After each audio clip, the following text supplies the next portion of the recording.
Cold coffee is the worst, but it's still drinkable. Shut up and slurp.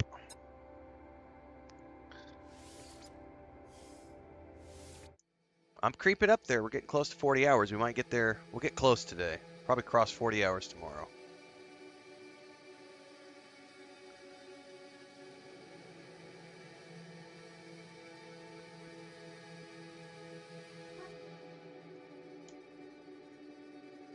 Sorry, moving desk stuff. Shaking cameras. I was gonna do something else this morning, but the thing I was gonna do this morning, the servers are down for maintenance, which I didn't know they were doing today. So that thing's gonna be tomorrow. So tomorrow morning, I will not be doing a No Man's Sky Scream. We'll be doing something else tomorrow. But then Saturday and Sunday we'll be back for more No Man's Sky. Never fear. We've still got a couple more weeks of No Man's Sky ahead of us. I do need to do an announcement post sometime, though, because I was looking at the schedule last night, and I'm pretty sure I've got my August schedule completely finalized now. I believe, without, why don't we do that right now, actually? Let me get a better angle, though, because if I'm going to clip this out for YouTube, we actually want a better angle so that I can actually have something cool in the background while I'm talking. And for the thumbnail, because you never know. All right. Let me get let's make talk schedule real quick and what the plan is for the rest of the month. So,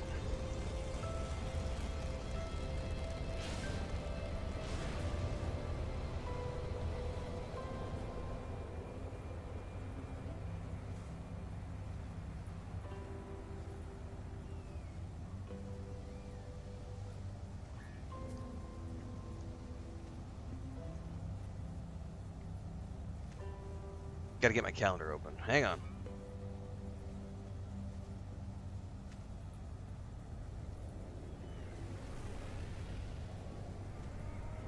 I've got somebody getting triggered right now over on my base building episode 2 video. He can't let it go that I'm building within the rock.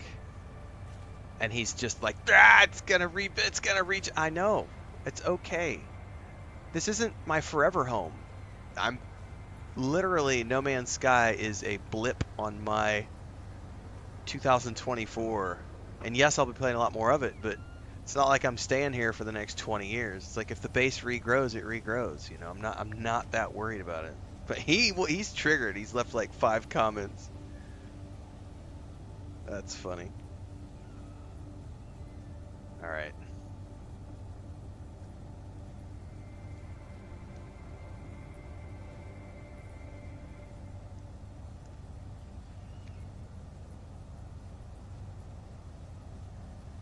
All right, everybody. Let's look at the calendar. We need to talk No Man's Sky for the rest of August. Because I do have a schedule, and I have other games that we're going to be playing. So, today is August 8th. As of right now, it looks like August 22nd is when World of Warcraft, The War Within, goes live. For me, I have the Epic Edition, so we're doing an early start that day. What I don't know is what time the servers go up that day to switch over. More than likely, it's going to be like 5 or 7 o'clock at night, which means the 22nd I will probably still stream No Man's Sky. However, the 22nd is an up in the air date right now, because once The War Within goes live, I will be switching over to main that game for 5 or 6 days. And then August 27th is when I start my Star Wars Outlaws playthrough. I've got a video coming out Saturday morning, talking about my schedule and my launch plans for Star Wars Outlaws. So for those of you who are waiting for the Star Wars Outlaws playthrough, wait till Saturday morning. There's going to be a video. It's already in the schedule, so just go to my main YouTube page, refresh it if you haven't already done so, and it should pop up as a premiere that you can go click a notification on to get notified when that goes live. If you're watching on Twitch right now as part of the multi-stream, you go over to YouTube. You'll find schedules and stuff. Which means for the next, essentially 14 days, the next 2 weeks, we will be continuing to main No Man's Sky as the primary game that I'm streaming every morning at 11 a.m. Central between YouTube and Twitch. And cranking out the Let's Play episodes on a daily basis. Like the way I usually do this right now is I do one video at 6 a.m. Central, which is a No Man's Sky video, followed up by 2 episodes of the Let's Play series, and then a base building episode at 10 a.m. and then I do the live stream, something like that. It kind of goes like that. Sometimes there's a base building episode in the afternoon, but generally speaking, I do 4 or 5 Let's Play episodes every day on YouTube. Those are the 30-minute chunks cut out of these streams. There's the base building episodes, which are 30-minute chunks cut out of these streams, and then there's the streams themselves. That happens every day. We've been doing that for 2 weeks. It will continue to be the case for the next 2 weeks until the War Within drops on the 22nd. Once the War Within drops, I will be switching over to World of Warcraft as the main stream game for like 5 or 6 days until the 27th, when Star Wars Outlaws goes live. What does that mean for No Man's Sky? Because I know we've gained a lot of new followers because of No Man's Sky, and some people think that this is the only thing I play. And I remind people every day, but this will go out as its own video so we can do another reminder. What that means for No Man's Sky is No Man's Sky will then become a lot like Starfield and Baldur's Gate 3 and things like Rogue Trader and other games for my channel. It will remain installed on the Xbox. I will be working on my base building throughout the rest of this year. I will be working on the things that I don't get done between now and August 22nd, which are things like I want to do expeditions. Haven't done those yet. I want to deck out my freighter. I haven't done that yet. I want to get squadrons and ships and other things with my freighter so I can do those freighter missions that people talked about. There is going to the center of the universe was something that someone said the other day. And continuing to flesh out my stable of starships and continue building out my underwater base, because my underwater base is not going to be done by the time we get to the 22nd. Like, we have so much left to do, and I want to get the main storyline with Artemis and the Atlas done before the 22nd. That's the goal. So we got 2 weeks to get through all the main storylines. So that's sort of what the schedule looks like right now. Is the next 2 weeks is going to be continuing to work on base building, continuing to work on the main storylines, and then once we get to the 22nd and I switch over to World of Warcraft, and then the 27th in Star Wars Outlaws, No Man's Sky, I probably won't stream it, maybe once a week, but more than likely it's going to be just uploads at that point while I play through World of Warcraft, The War Within, launch, Star Wars Outlaws, and then immediately after Star Wars Outlaws I'm going into Space Marine 2, which is going to be early September. So from about the 22nd of August until probably the mid-September, I'm going to be doing 3 other games back-to-back. No Man's Sky videos will be uploads on a daily basis as I continue to work on base building, freighters, expeditions, ships, and all that other stuff. I don't know yet what I'm doing at the end of September. If I don't find a new game to play at the end of September, we will come back to mainstreaming No Man's Sky while we wait for Dragon Age: The Veilguard, Indiana Jones, The Great Circle, things of that nature. But at the end of this month is Gamescom, like August 20th, 25th, somewhere in there. Once we get to Gamescom, at the end of this month, we're going to know the release dates for Dragon Age: The Veilguard, Indiana Jones and The Great Circle, Kingdom Come Deliverance 2. Those are all games along with Stalker 2 that we're going to be playing sometime September to November. Plus there's the Shattered Space DLC. We'll also probably get a release date for that soon. All of those are things happening between, mid-September to the end of the year. We do know Stalker 2, I think, is like November 20th or something, unless they change the release date. So for those of you who are tuning in because of the No Man's Sky on a daily basis, just bear that in mind. We got a couple more weeks of maining this game, and then it'll become a background game, and it'll become a filler game in between all the new releases that I have this year. And that is the current plan for at least the rest of this year. And then we'll see when they do a release date for Light No Fire. And I'm going to start covering Light No Fire because I don't know enough about it yet. I know they did a release video. I don't know if they've done any other things beyond that. Brett says good morning. Good morning, Brett. I don't know what information is out there on Light No Fire. I've only seen the one gameplay trailer video they did like a year ago. So I'd like to learn more about that, because this game has got me really excited to go play that, and we'll definitely be transitioning over to that. But that's like I was talking about earlier, the one person who's very upset right now that I'm building my base within the rock, and they're like upset. I'm not trying to build a forever home here. No Man's Sky is it's just a wave that I'm surfing right now as a variety streamer, and we'll take it as high as it goes. It's gonna break. We'll paddle out and try it again. Probably ride it a few more times throughout the year, but there's lots of other waves that I got to paddle out and ride as well. So hopefully you'll stick around for all the things that I'm doing beyond No Man's Sky, because this just happened to be something that I'm doing in between major releases right now, as an FYI for those of you tuning in for the first time. And that is all I have to say about that, other than like, subscribe, hit the bell icon so you never miss an update. Daily streams on YouTube and Twitch. All the things you need to know to follow along and get more out of the channel. Brett, you should also investigate the Yucatan Peninsula in your investigations of Mexico. I cannot speak highly enough of the Yucatan as well. It's another hot and humid tropical environment, but they have lots of farmland, and lots of Mayan ruins everywhere, and the food in the Yucatan is so good. One of the best restaurants I've ever been to in Mexico is in this town of Valladolid, which is outside of the ruins of Chichen Itza. It's called I'm gonna blank on the name now. The Marquis de Maison. Fuck, I'm gonna go look it up now.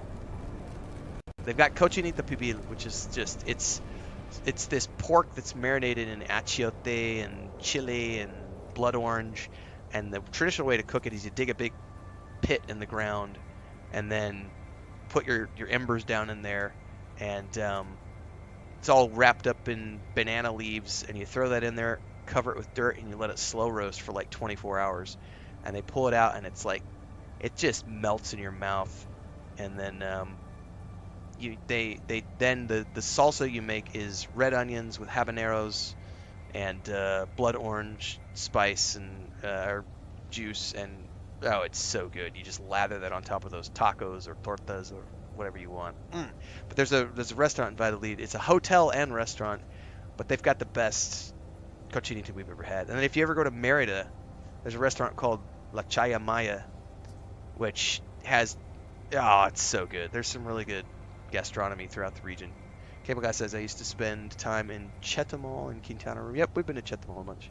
But Chris and I lived in Cancun for like 8 years, and spent a lot of time all throughout the Riviera Maya and the Yucatan. Tulum's okay. Tulum's going to be expensive. Tulum is where like Richard Branson and all the Hollywood celebrities go. So Tulum, anything in the Tulum region that's gonna cost you. Merida is where all the expats go, which is way up in the north of the Yucatan.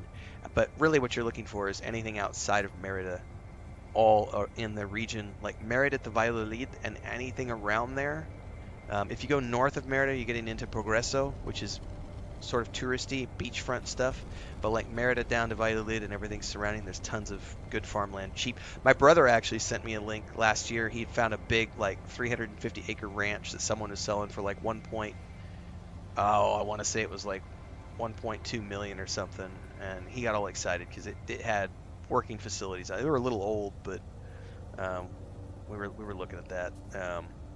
Anyway, that was just another option. I wanted to throw that out there because I know you're actively looking at stuff.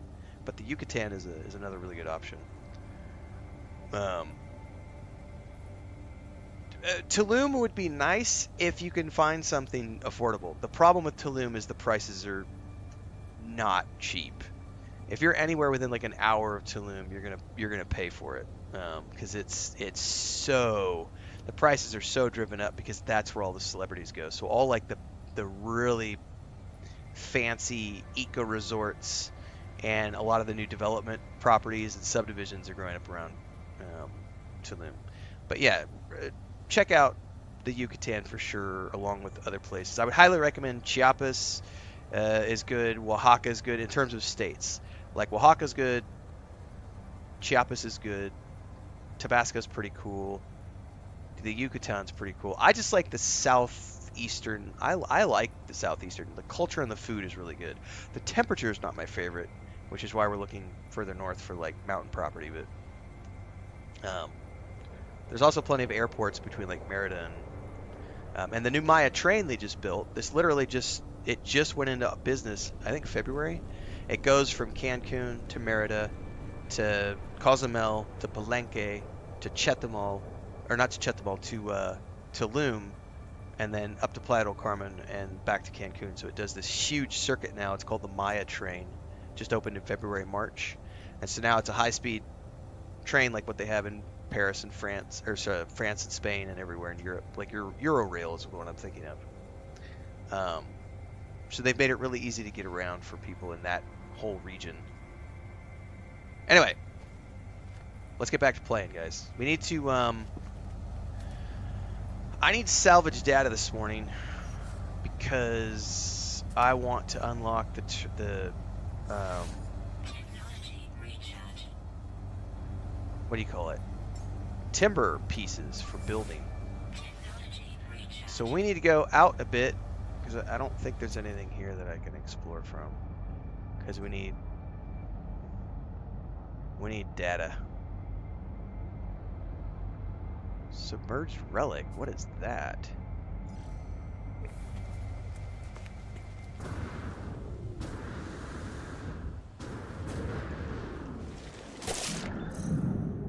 Let's go check out what that is real quick, guys. And then we're gonna go take the ship out and search for salvage data so we can go do some trade-ins.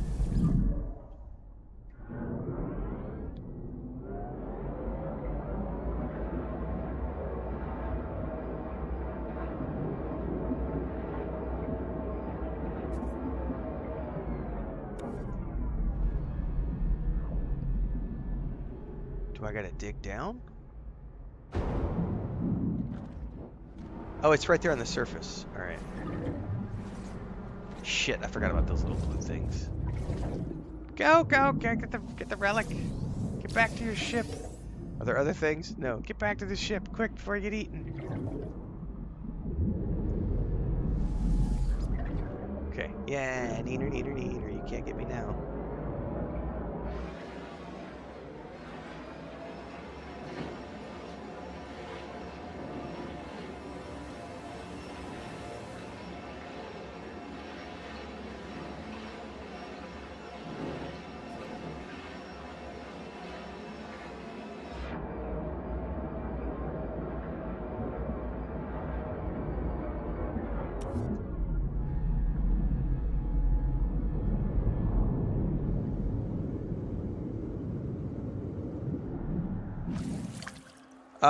Kate Justin said, would you recommend this game for two people to play together? Hell yeah, this would be a great game to play with someone else. In terms of like, because then you can combine your base building efforts, you can combine your harvesting efforts, you can go do missions together. Like, why not? It's got crossplay and multiplayer.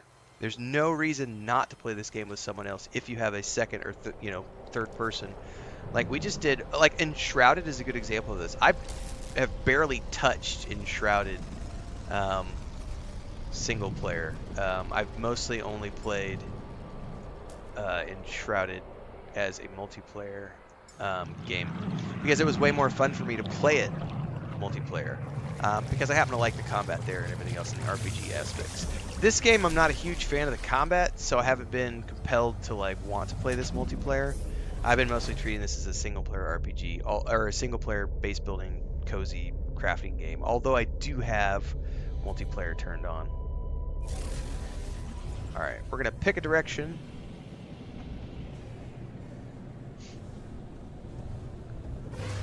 Go up into orbit.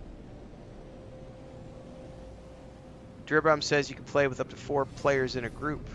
Brett says I have friends I play with and we base build together. It's a lot of fun. Yeah, I mean that's the way we did it in Enshrouded, and the way I would imagine you could do it here is the cool thing about playing with friends is that it's a lot easier to get all the materials you need for base building. Because you can, like, if you're all working on getting salvage data and resources and everything else, like, different people can buy different things, and you can fully stock up on all the different parts that way, and then you can combine those things together as your base building. Have fun that way.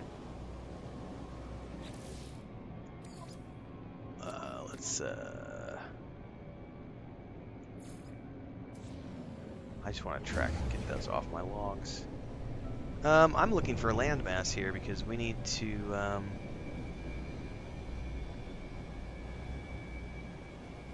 search for materials. I don't see a landmass here, so we're gonna go back up.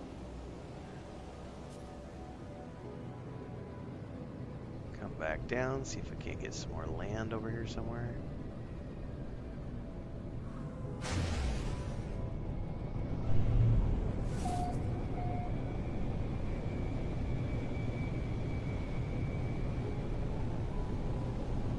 God, all we're getting is water right now. This is a very waterous planet, which is awesome. But I need a landmass to go get the things I want to get. I probably just need to go back to where I was the other day, because I bet those have all respawned by this point, yeah?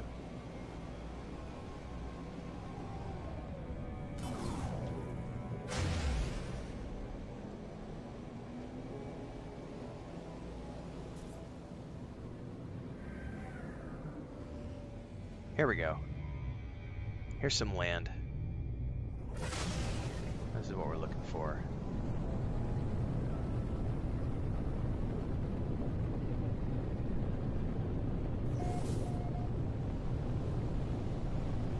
Oh yeah, this will work nicely. We can move our way in from here, from the coast. So we're gonna land down here on this little tip. Just the tip. And then we're gonna go find what we can find. Is that a little cave right here? If that's a little cave, we're gonna go down there first because I need some cave resources.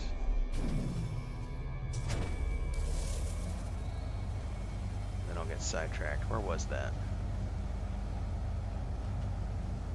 Oh, I think it was just a rock down an actual cave. Although it's over here somewhere. Hold on.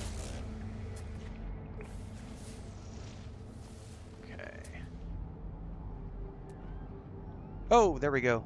Natural burial site. We're gonna go over there and get some bones because I need some cash.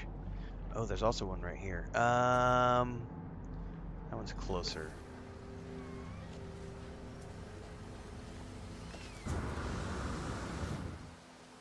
Yep, definitely a cave.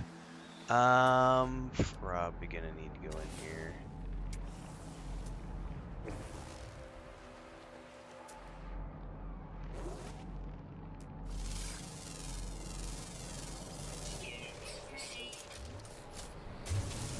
Oops! That was the wrong tool. Ha ha! I blasted that plant into oblivion. Along with a chunk of whatever that was. Is there anything else in here I need to scan? Or is it just that thing? What is that thing? Oh, that's cave marrow. I forgot about these.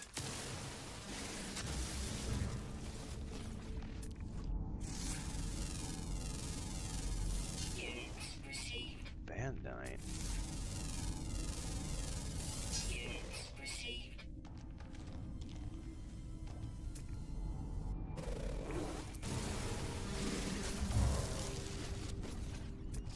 I'm getting a lot of the unexplored things from this planet right now, which is good.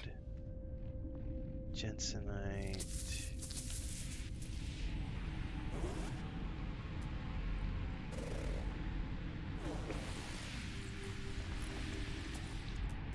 Any others?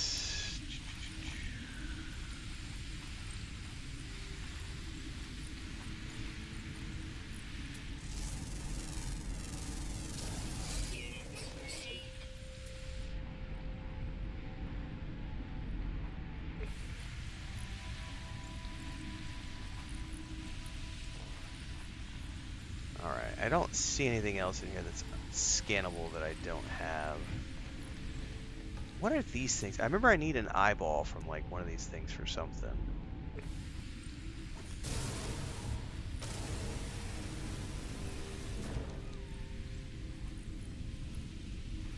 I don't remember how to get those though. Oh. Is that this? No, I think that's just a light source, not anything I can actually harvest. Alright, let's get out of the cave. We're gonna go get stuff.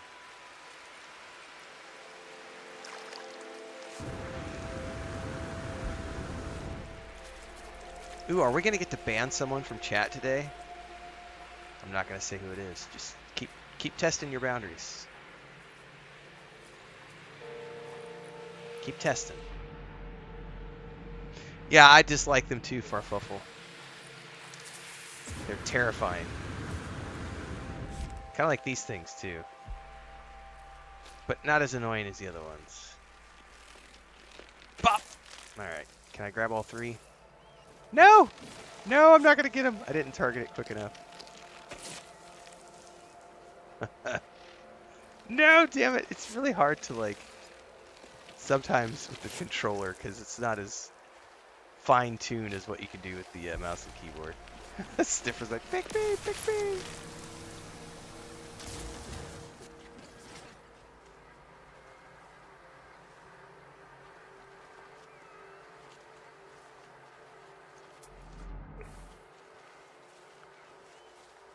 Alright. I don't want to spend too much time on the bones, actually, guys, because I have a lot of coin. But there was one right here, and it's a great thing to do really quick, so we'll just go grab it, and then we're going to focus only on the salvage data things, because I forgot I got like 350 million credits yesterday. So I actually don't need the coin from the burial sites. Actually, you know what? Why don't we just say screw that and just go straight for the buried tech module? Because this is what I really need. We need like another 60 or 70 tech modules to buy the rest of the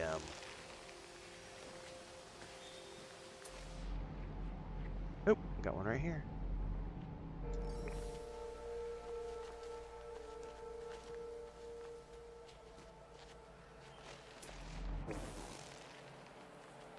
We want the what's it called? The timber modules is what we're after next. And I think it cost me like 68 to buy all of the alloys. And I've already bought some of the timber ones. I don't know that I need that many, but we are just gonna rack these up this morning because I got to do more base building episodes.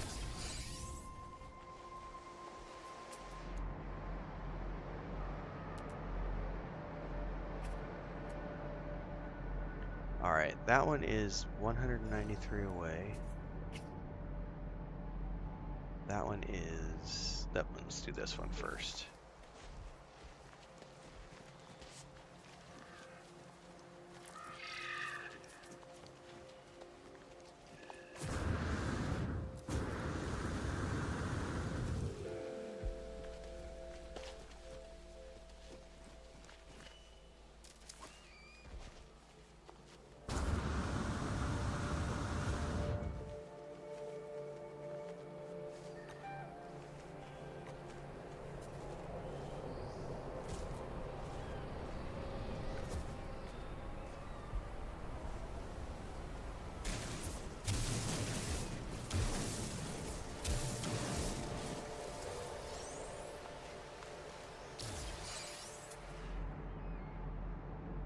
Next up was over here somewhere. There was one over here.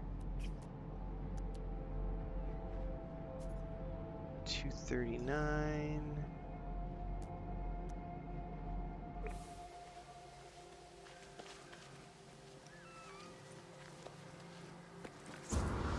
Oh, that's gonna hurt.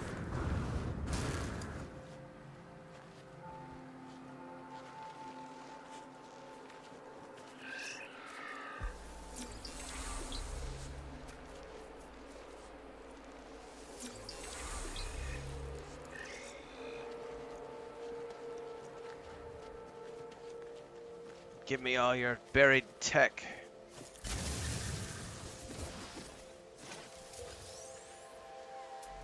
Any more? We got 240 in that direction. 290. Yep, that'll work.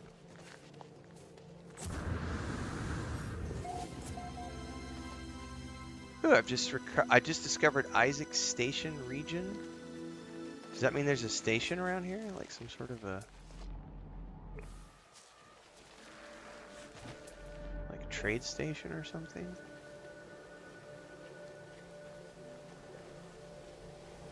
This This might have some new things for me to scan.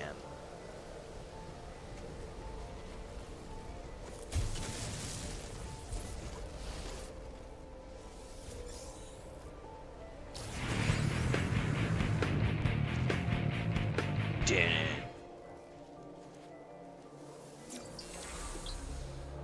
Oh, it's nothing new. We got stuff here, though.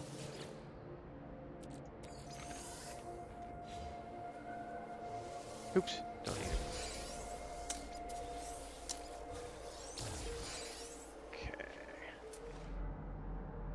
Alright, there was another one right around here somewhere. Is that it? Yep, that's it. Yeah, we know what you are.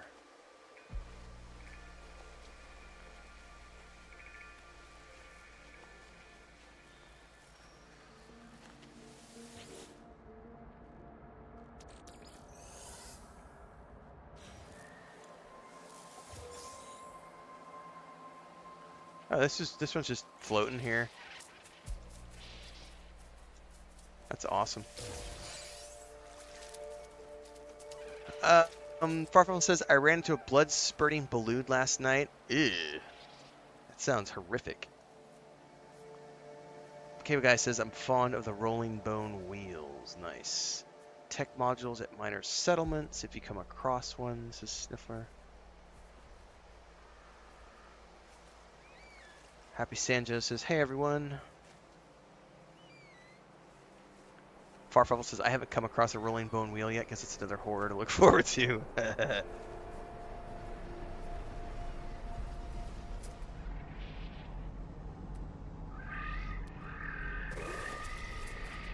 Alright, what else we got? Anything in the near vicinity? Doesn't look like it. Let's, oops, we got coastline.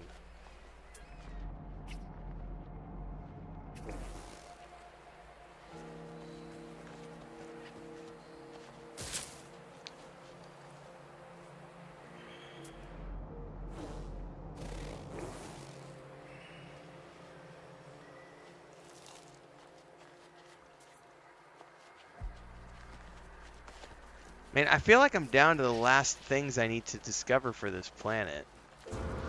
Oh shit, I overshot that.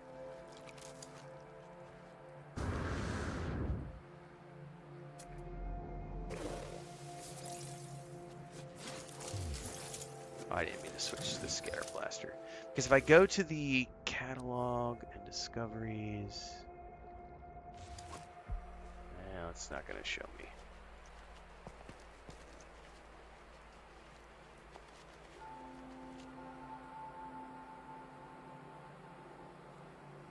Alright.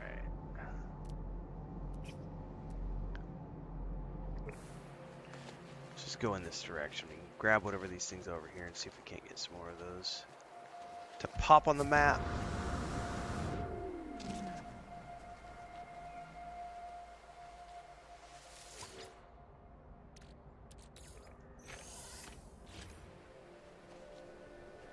One of these days, just go make some Atlas passes. I don't think I've unlocked the recipe for them yet. Haven't been worried about it, but I keep coming across these things that I could be unlocking. I already got a new Starship, Ant-Man.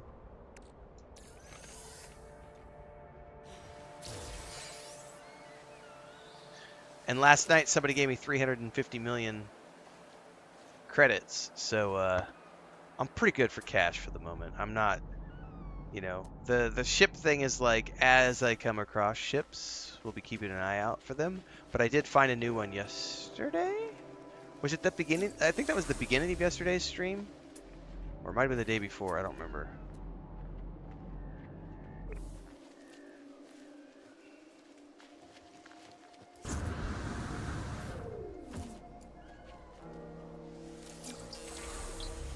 Yeah, I'm going to flex those pockets now, because they're full. Alright, man, I am not getting any more of the, what the hell are metal fingers? Might as well run over there and check. I'm not getting any more salvage data over here. Oh, that's gonna hurt. I may need to go to a different place on the planet.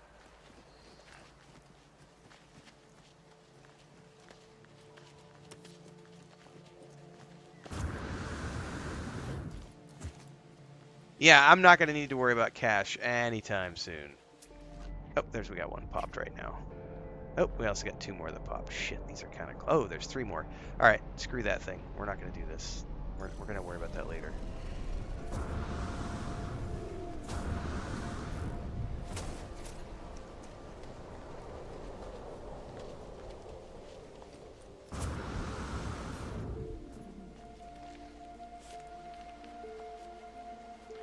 Metal fingers are uranium or gold.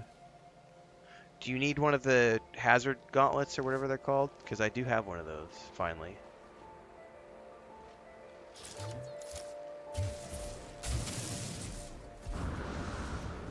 Oh, man. Come on now.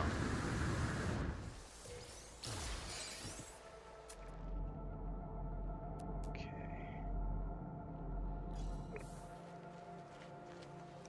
You can also just shoot them. Copy that.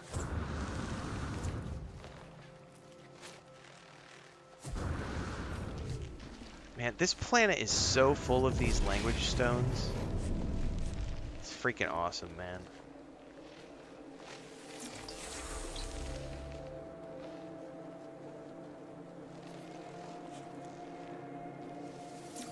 Alright, so we gotta go back and get the metal fingers here in a second. Oh, we gotta... Okay, I thought that was a cave hole. Never mind. Kinda like excited for nothing.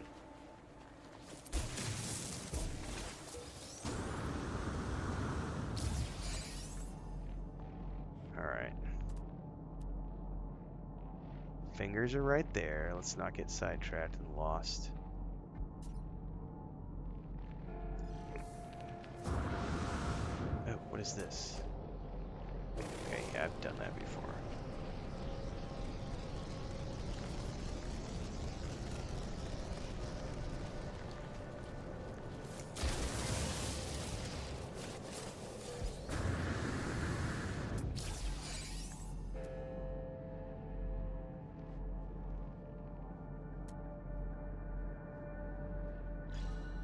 Let's get this one, and then I think we'll duck over and get the fingers. Yeah. Oh crap, did I not? That's not the one I was looking at. 270. Let's just go over here first. Otherwise I'm going to get sidetracked and probably lose it.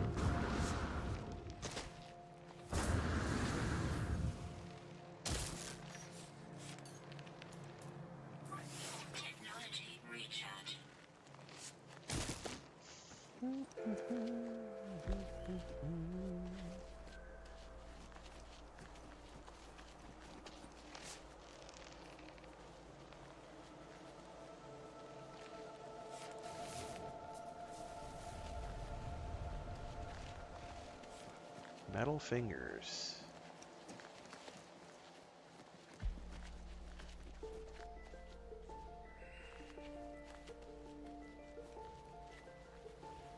Ooh, they're creepy looking. Oh, it's uranium. Cool, I've never come across uranium before.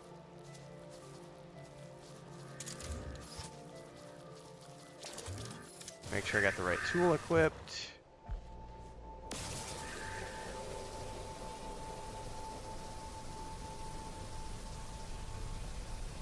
Wait, you guys said weapon. Do I need to shoot it, or do I need to mine it? Because that's different thing.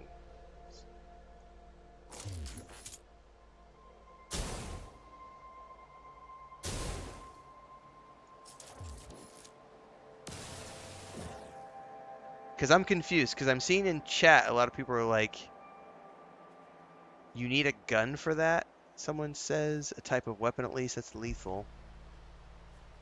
Just the mining laser. Okay, so I'm good. Yeah, we're good. We're good. The comment about a weapon was what that like freaked me out, because I was like, what do you mean? I need a weapon.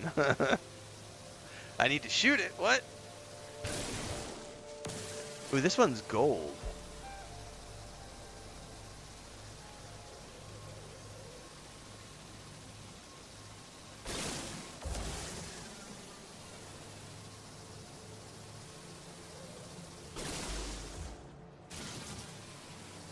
Back to more uranium, which I've never seen before.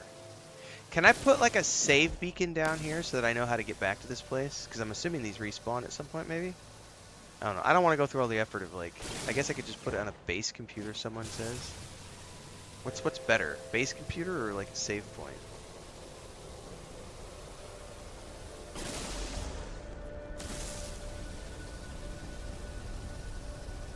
Yeah, it's different. The fact that they respawn is why. So I'm assuming it's better to put like a base computer here. Now, when they respawn, do they respawn as gold and uranium again, or is it random what they could be when they respawn?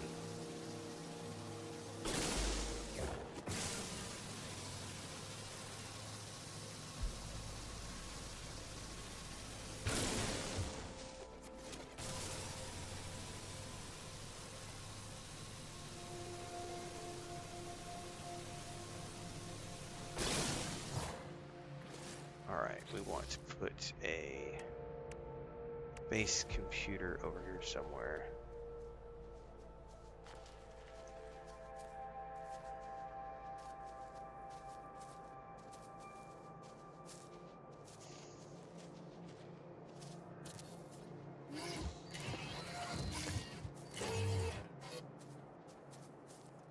It's always going to be gold and uranium.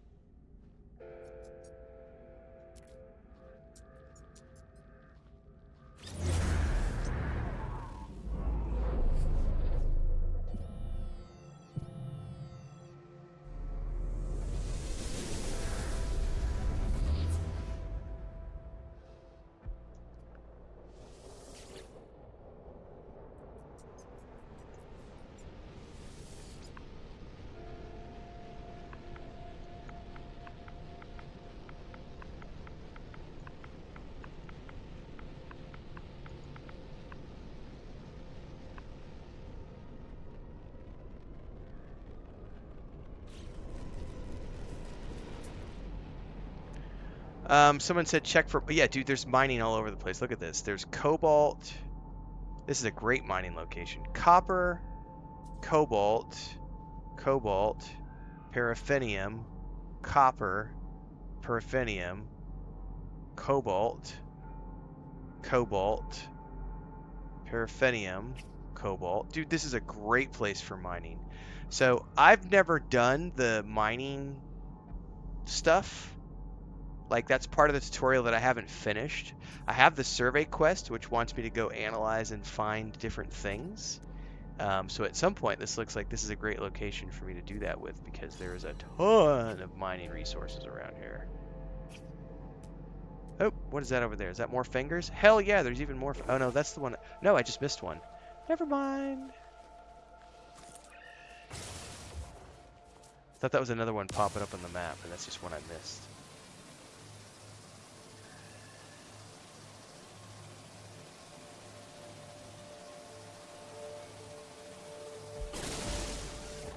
Alright, well, that's enough time fingering.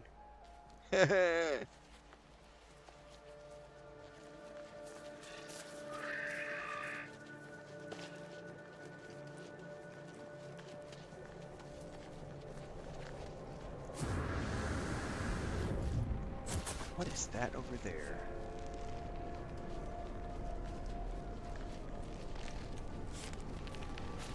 What are you? Heptaloid wheat.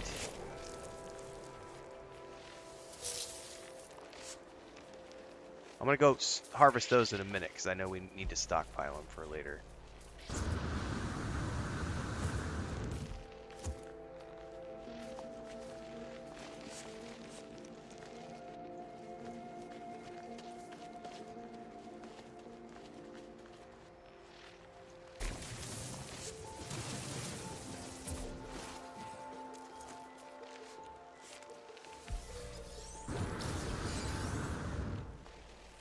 Alright, those are right over the hill, right?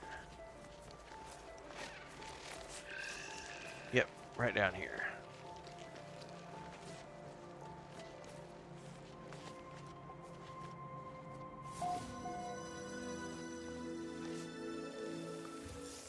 Star bulbs.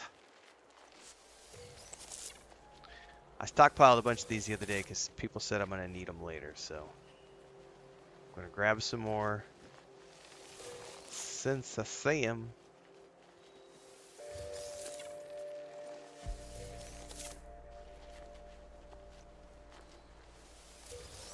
So my nephew is almost 9, and in the past, I've always played like things like Minecraft. My brother and I play with him. We've been playing for a few years together. But he also started getting into like, he's tried EverQuest 2, he's tried Lord of the Rings Online, but he has really started. He started playing World of Warcraft maybe about 6 months ago, like very casually, like once a week here and there. And he's been really enjoying it. And Monday, I was playing, I was working, and he sent me a message on Discord. He's like, "Hey, do you have time to play this morning?" I was like, "I can't. I'm getting ready to do a stream." I told him, I was like, "Let's play Wednesday night." So I did my stream last night, and then I left, and I had completely forgot, and I didn't put it on my calendar. And I was cooking. It was like 7:30 at night. I was making tomato soup, cooking a big batch of soup, which, by the way, we're gonna have for lunch today, and it's gonna be phenomenal. I hadn't taken a shower or nothing, and he hits me up. It's like 7:45. I was like, "Oh, shit, I completely forgot." So I went and played World of Warcraft with my nephew last night. It's the third or fourth time I've played with just him. But what's really cool, I don't have kids. Chris and I do not have kids, so it's been really fun to play with him as he's grown up. And what's really interesting is he's getting old enough now that he feels comfortable playing by himself, and then reaching out to me because he knows I play video games here for my job. And last night in particular, I've got the video coming out this afternoon at like 4 o'clock or something Central Time. But he was so excited because one of the changes they did for World of Warcraft with the War Within that's coming in a couple of weeks was they lowered the level for flying mounts. And I had told him previously, I was like, "Can't wait till you get to level 30 because once you get to level 30, you're going to get a flying mount." Well, he logged in the other day.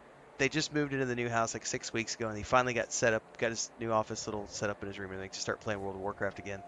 And he logged in, I guess, on Monday or something, Sunday or Monday, and he had one of the because he had a 6 month subscription. He got this really cool owl mount, and he was able to fly around on it, and he was so excited. That's the first thing he wanted to show me last night was, "Oh my god, look at this, I can fly around, this is so cool."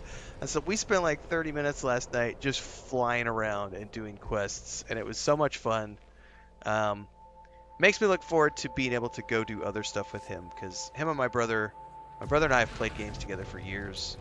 But I'm looking ahead to things like Light No Fire, because there's no flying mounts in Minecraft, and as much as that kid loves Minecraft, holy shit, are there more metal fingers up here? And floating crystals. Dude, we're about to load up on all sorts of stuff.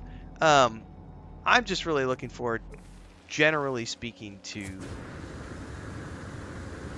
being able to expand beyond just like Minecraft with him, and being able to do, you know, other things. From your new base computer, scan for hotspots, gas. Yeah, we're gonna get into that eventually.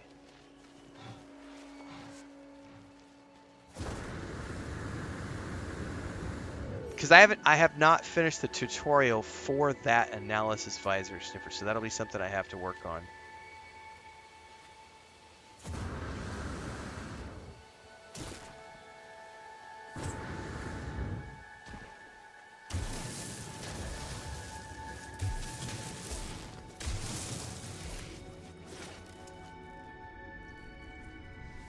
Alright, let's go back and find those metal fingers and minerals.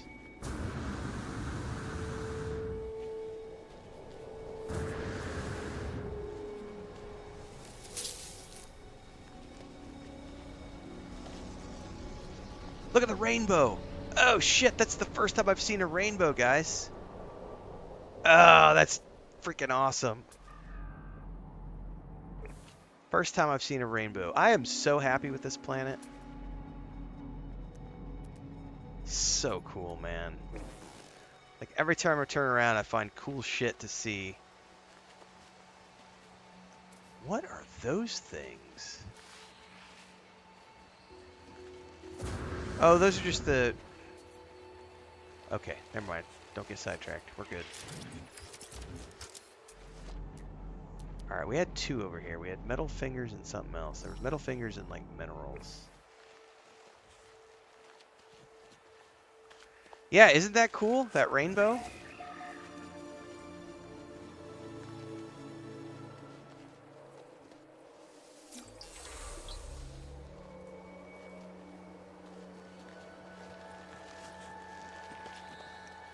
Now, I know there was some minerals over here. There they are.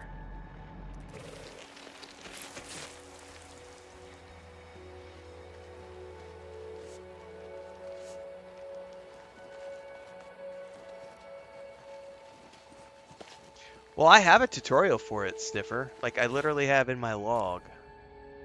I was working on it a couple days ago. This one right here, Industrial Surveying. Like, this is a tutorial quest for how to use the survey device. And the next source of it was to find a power hotspot. So there's definitely a tutorial tied to it. Unless I'm misunderstanding what you're saying. Maybe there's not, maybe it's not required. Like maybe there's not a tutorial that's required. But I'm an idiot, so it sure as shit helps me.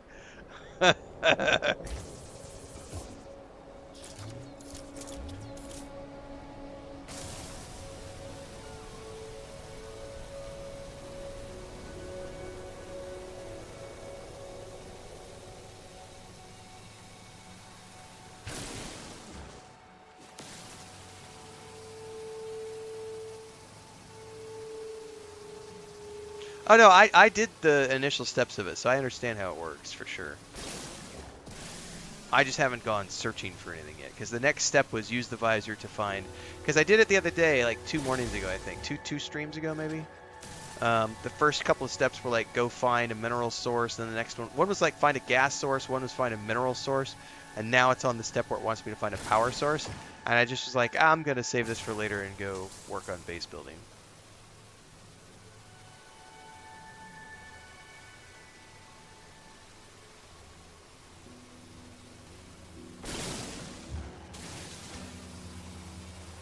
Something like that. There's a few mornings ago. I lose track of time.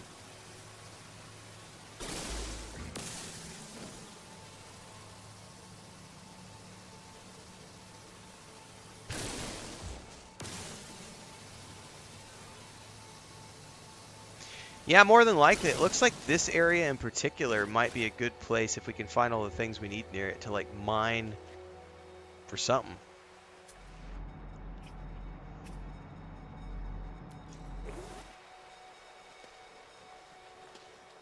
Harvest gas or something. Oh, there's a save point, save beacon. Can you?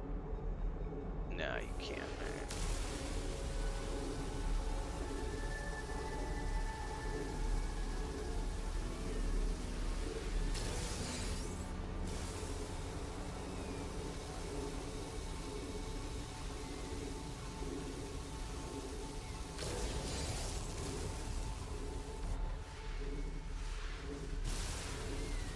I think there's a mosquito in here. I saw something buzz by out of the corner of my eye.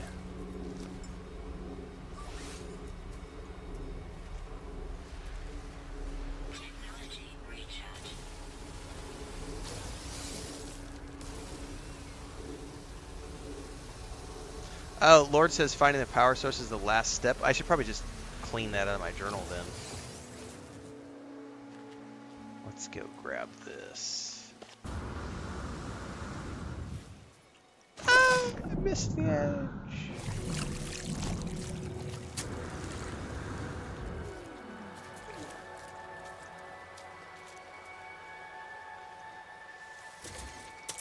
Oh, it said electromagnetic power hotspot located. And I haven't even turned the visor on. So there happens to be one right by where I'm standing, apparently.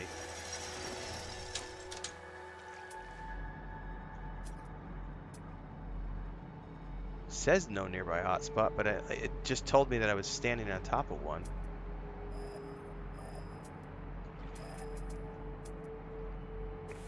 Huh. I'm not actively scanning for things right now, so that was weird for it to, what? Dun, dun, dun, dun.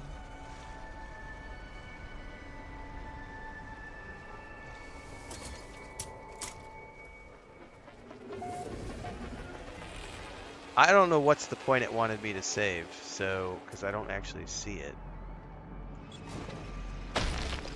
That's not it.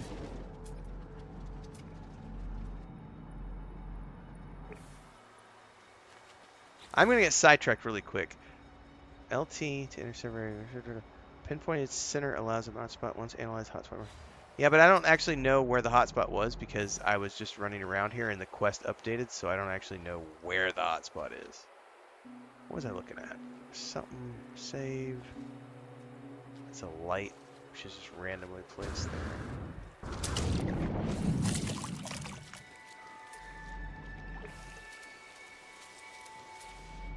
I don't know what counts as that hotspot.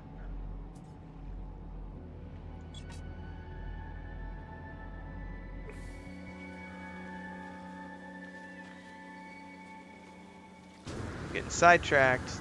Not something I need to be doing.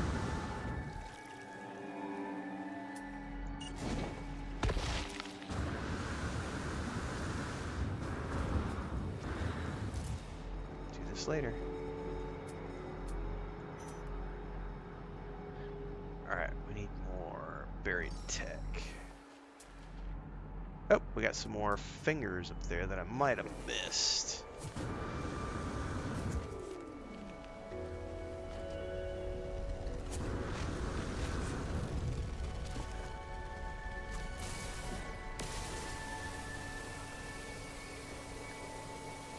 Yeah, I think I was on the edge of it, yeah. Because it updated the quest. It says you have found an energy source, even though I wasn't actively scanning for one. Which was weird. Yeah, I'll definitely scan later. It's not a priority for me right now. It just happened to be something we were talking about, and it popped up by sheer coincidence. Okay. I think we're going to go grab that buried tech. What? We got one up here, too. That one's closer.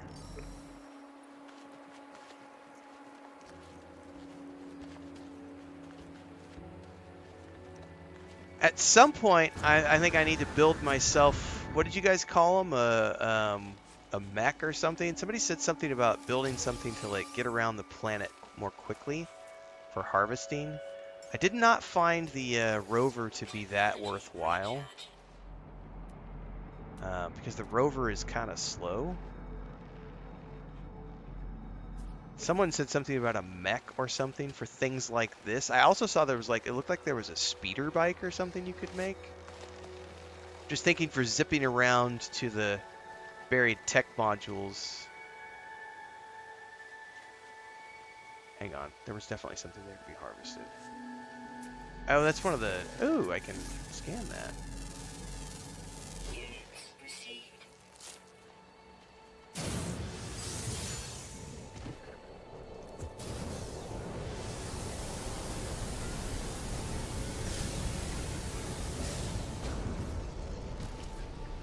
That was cool, man.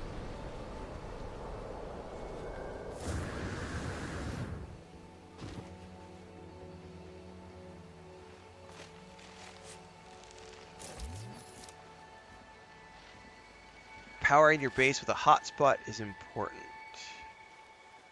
Yeah, I kind of figured that for long term, gets better than like solar panels and stuff for sure. Ooh, I got 2 boxes.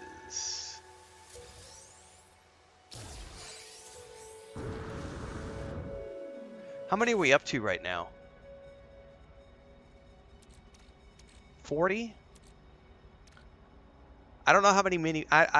Let's go for 50. Let's get 10 more, and then we're gonna go buy the timber pieces, and then maybe go do some base building.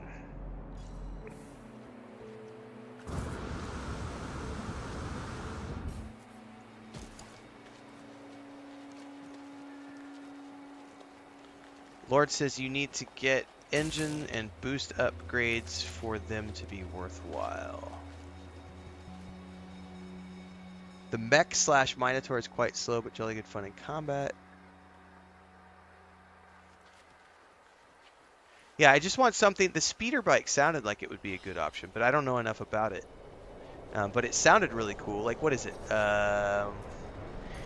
It is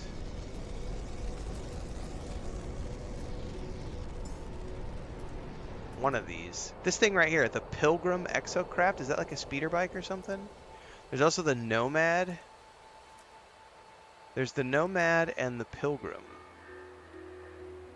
I don't know. I thought it looked like a speeder bike. Maybe it's not a speeder bike. I'm just going by what the graphics look like, not that I actually know what I'm talking about.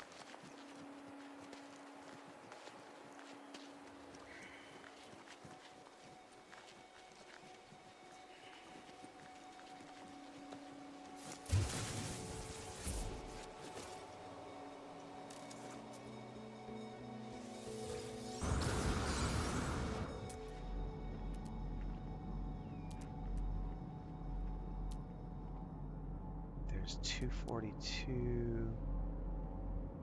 242. Oop, we got floating crystals. We're gonna go grab those.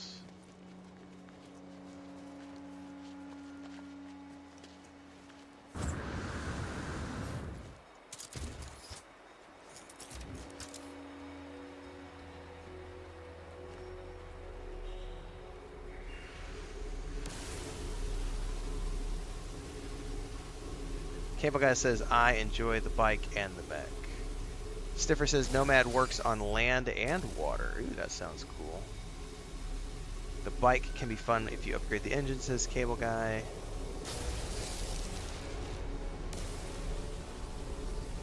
Farfuffle says, the Nomad takes me back to my dreams of living in space when I watched Caravan of Courage. Isn't that one of the Ewok movies?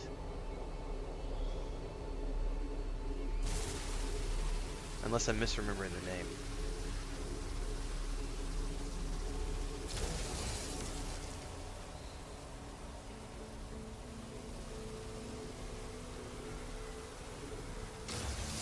Hang on, I just realized it looks like my coloring is off on the camera. I wonder if I forgot to turn the white filter. No, it says it's off. Nomad is an all-terrain, well-rounded... Okay. Sounds to me like I need to build the Nomad next, then.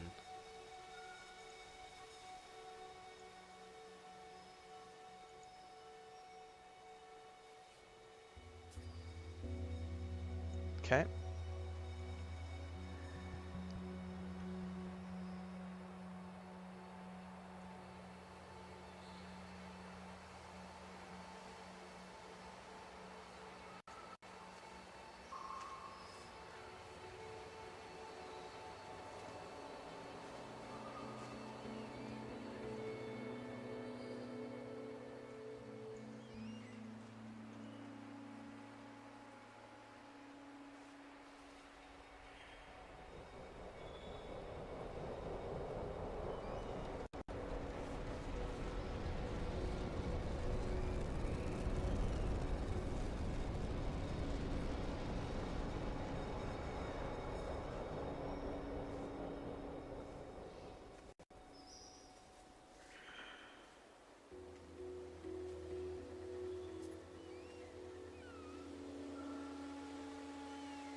Someone just said my controller guide for Baldur's Gate 3 worked for the Steam Deck, too. I didn't realize that. That's cool.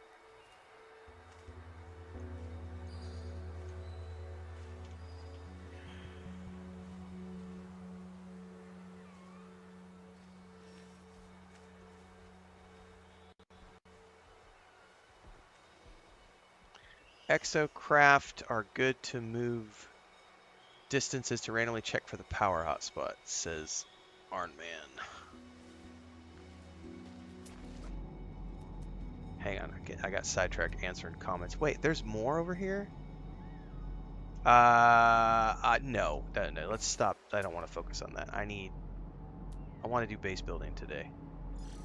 We're like an hour in. I gotta get all of my shit purchased so we can go do our base building. I got a mission, man. Shit, that's a big hole. Is that like a deep hole? That was slightly terrifying.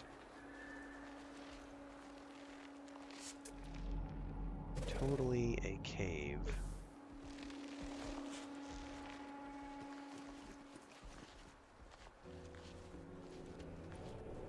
I think I've already unlocked that one because it's glowing blue.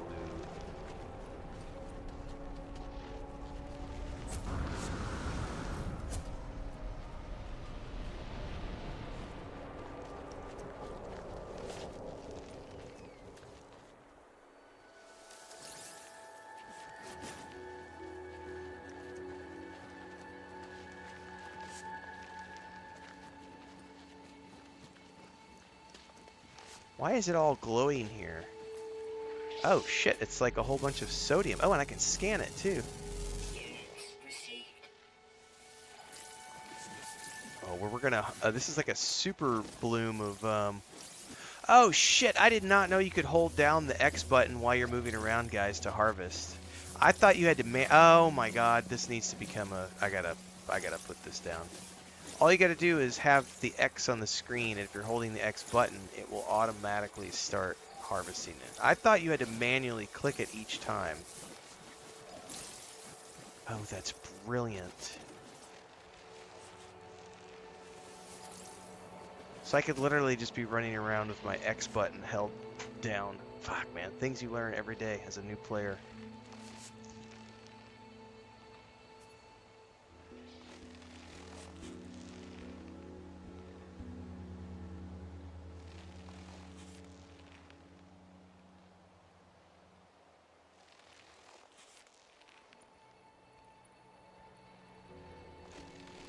Herpy derpy, learn something new every day.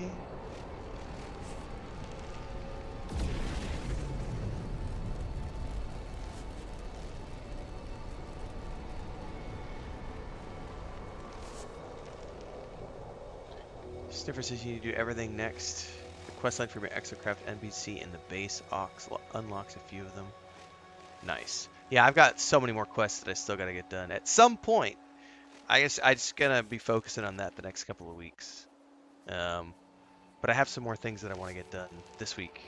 And then I think starting Monday of next week, we're probably just gonna do straight questing.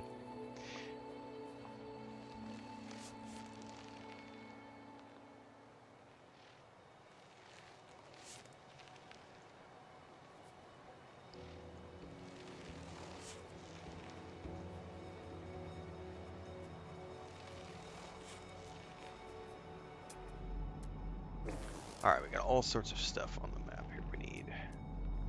How many more? Like 7.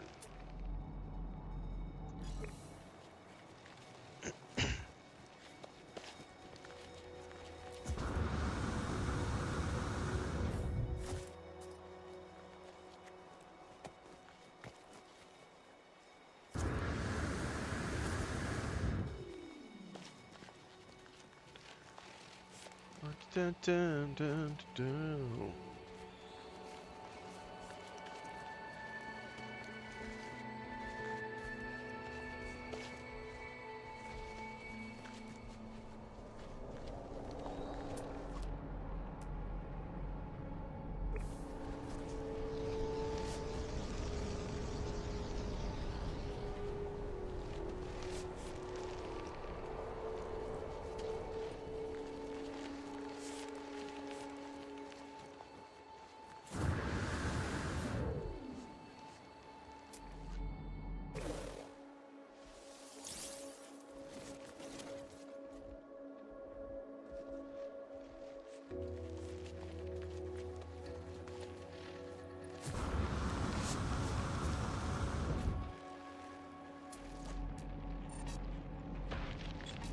I don't know, I didn't mean to place it like that.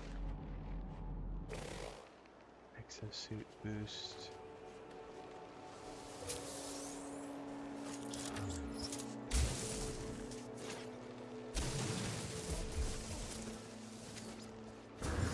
Oh wait, is there more than one? There's definitely more than one. Ooh, I got a species record. What does that mean? Oh, cool. Metal fingers in the same direction as my tech module.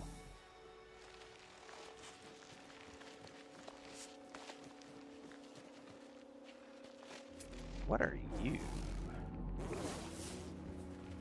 Sodium nitrate? I am going to harvest you because I don't think I've got a lot of the nitrate. You're a biggie.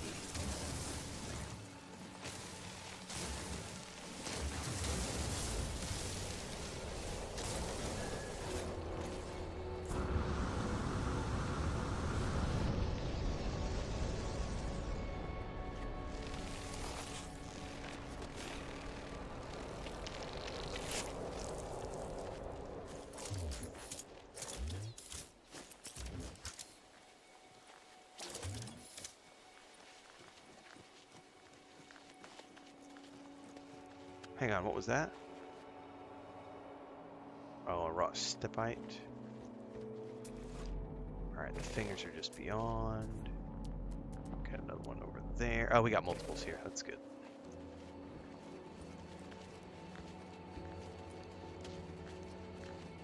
If I come across a curious deposit, if it's a runaway mold, build a base as they can turn it into nanites. Okay.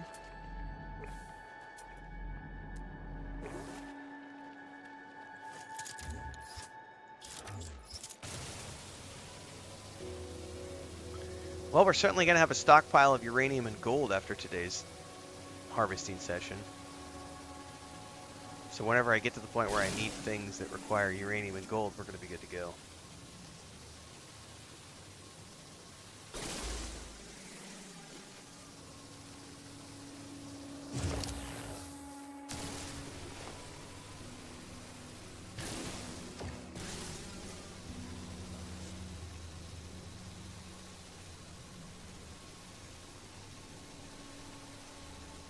Now I'm assuming, can you shoot these with your ship to blow them up quicker, or does that just blow them up and ruin them?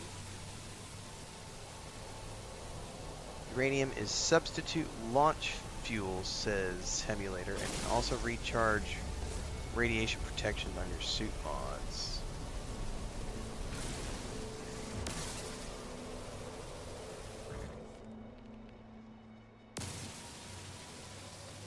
It's perfect for the launch thrusters, no more launch fuel. Nice. That alone kind of makes it worth it.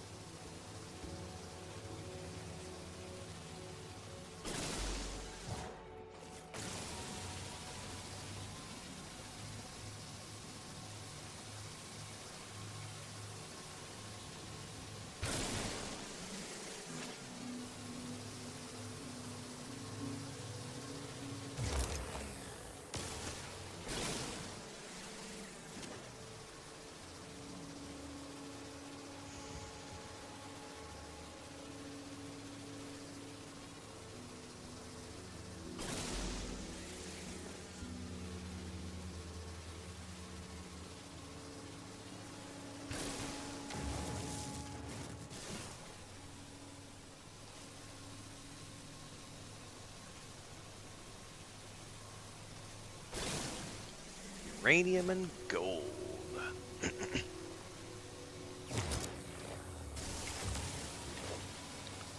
Neil says, what's up, everyone?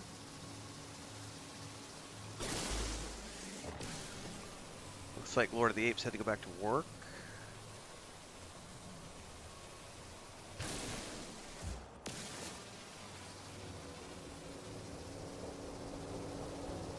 Nice programmist. Yeah, I've got a long way in terms of upgrading modules and everything. I have not focused on that at all.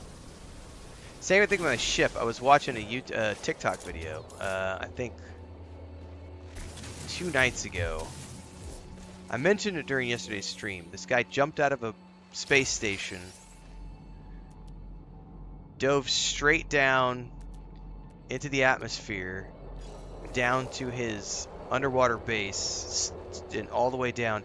And his flight time from the space station to the planet was just like, it was like 10 times faster than mine. I was like, okay, that's pretty amazing.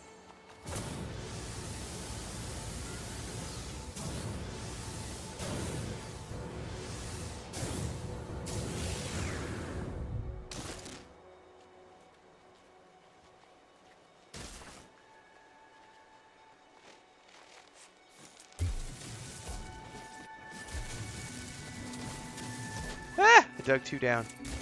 I dug too greedily and too deep, as the dwarves would say.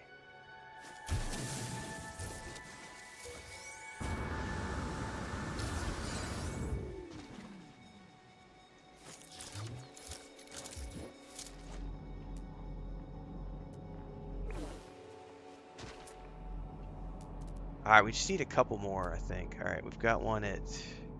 Oh, we've got, like, multiple of them. We got one at 386, 213, 282, 300.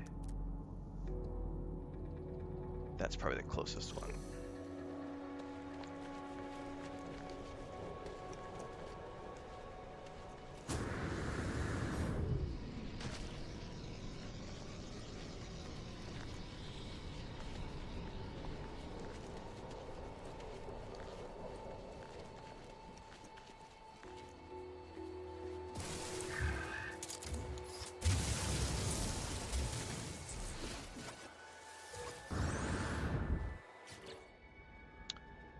We've got 53. Might as well just get the ones we've got in the direct area, and then we're going to go up and buy our parts.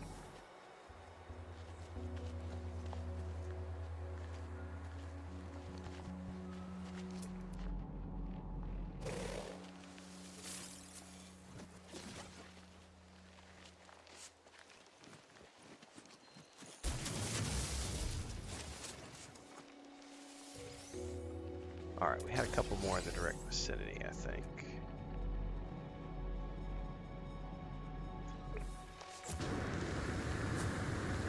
Oh, I ran right into the plant. Get away!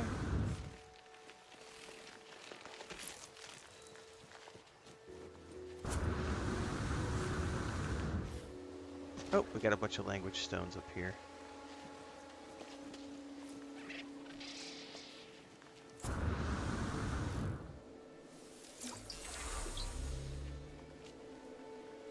I think I found like 30 or 40 language stones on this planet.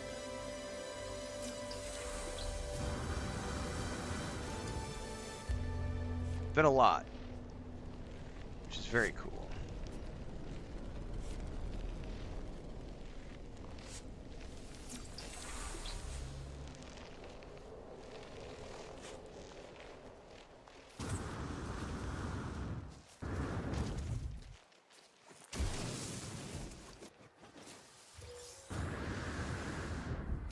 All right.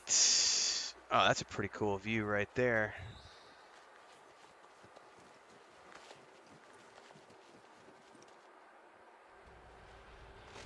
Wow, some sort of a cool looking delta.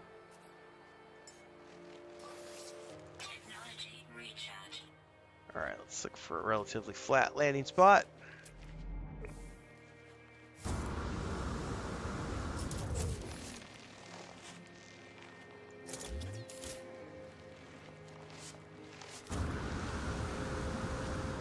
This ought to work up here.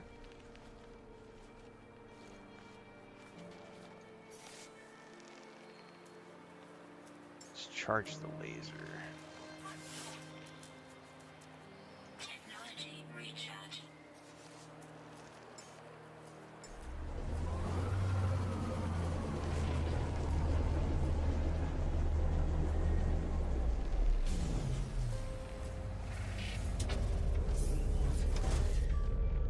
Alright, we want to go to the anomaly.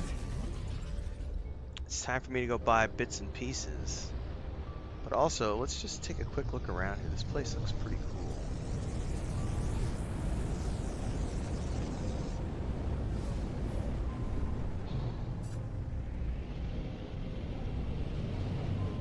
That rainbow is still there. That's such a nice effect, man.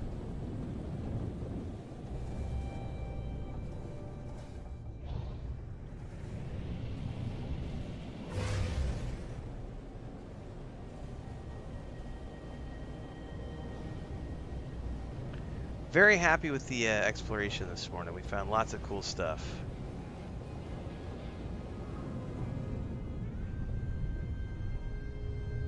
What is that right there? Is that a space station with a landing platform? It's something with a landing platform. Oops, I banged into a tree. Sorry, we're getting sidetracked.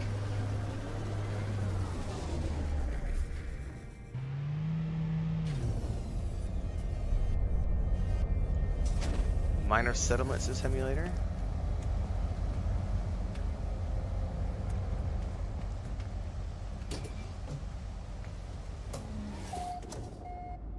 Okay, we've got a blaster. That looks interesting. Anything down in here? Extract nanites. Ooh, a trade terminal. Guy we can talk to. Oh wow, somebody else down in here too. Technology merchant. Oh shit. Let's check out this first.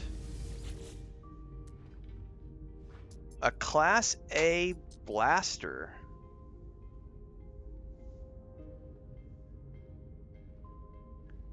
It's freaking ugly, man.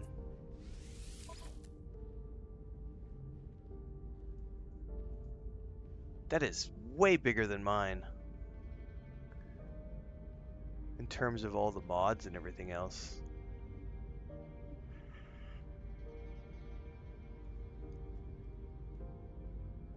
I'll think about it. I don't really need it right now.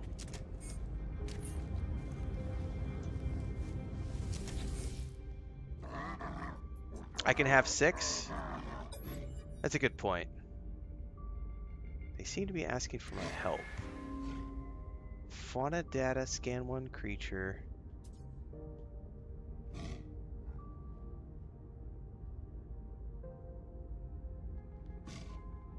If I've already scanned creatures, can I auto turn in this quest?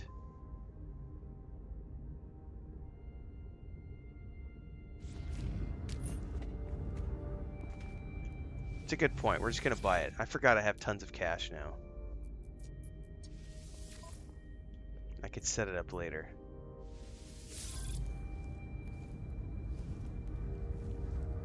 There's a, yeah, you can go right over here and switch.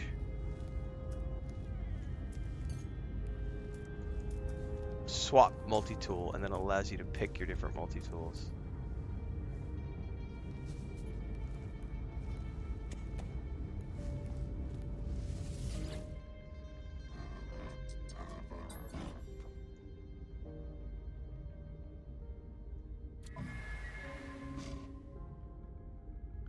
I mean, it's an interesting mission, but I don't really care about the factions much right now.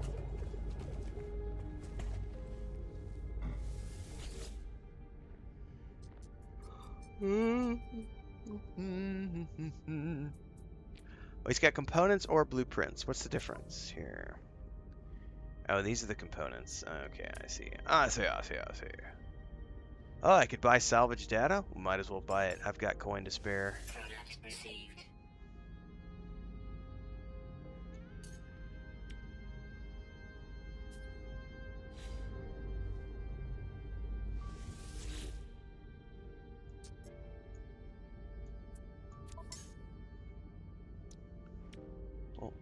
I've already got these, so I already know all of these. Okay. We are done here. And we can now leave. Avery, this is a great question. Avery said, would you recommend just playing this game and figuring stuff out without research? That's what I've done. You can literally go back and watch my playlists, and if you're tuning down on Twitch right now, you need to go to YouTube and check the playlist. But if you're on YouTube, down in the link below, in the description text, there's a link to my playlist. I started playing, it's got to be about 2 weeks ago, and I've literally just fumbled my way through. And people who have been tuning into the live streams have been super helpful. People have been dropping tons of comments in chat. I think like half of the tips that I put in that tip video, because I released a 10 tips and tricks video this morning, like half of those tips were things that people literally have told me during live streams, and I just jot down notes. So please just fumble your way through. I think the best way to start is just go in, fumble, find the thing you're interested in doing, and if you hyper focus on that one thing, you can go find guides for it. And if not, the rest of it's going to be stuff where people will, generally speaking, will help out when you're playing, if you're going to do videos or stuff. If you're just going to be playing, though, I would say just dive in. Fake it till you make it, man. I don't generally look up guides when I first start to play a game for the first time. Once I've put in 50 hours or so, that's about the time I'll start looking out for guides and be like, hey, I want to know more about this one thing. As an example, Beeble's got all those base building guides. I didn't start watching his videos until about 3 days ago. I didn't need to. He has a ton of resources. He's been super helpful in the streams. He's got a great channel. I've given him a couple of shout outs. I think everybody should check out his base building guides and stuff. But I didn't feel the need to watch his guides until a couple days ago, because I wasn't into base building until a couple of days ago. And once I started my base building journey, I went, okay, I'd like to learn a little bit more about this thing over here. Another good example is, like, I have yet to figure out how to use wiring on a door, and I had people in chat trying to work me through it, walk me through it, and it was like, it was not computing. So I'm going to go find someone's guide one of these days, offline. I'm going to watch their guide, and I'm going to use it to figure out how to set up a button or a switch to, like, open doors and stuff. But because I could not figure that out for myself. And I know someone in chat right now, it's so fucking simple. Maybe, but everybody's brain works differently, and mine was not getting it the other day. So I'm gonna go watch somebody's guide to figure out how to make wall cinches work. A John Deere ship? No, it's black, sir. It's not green.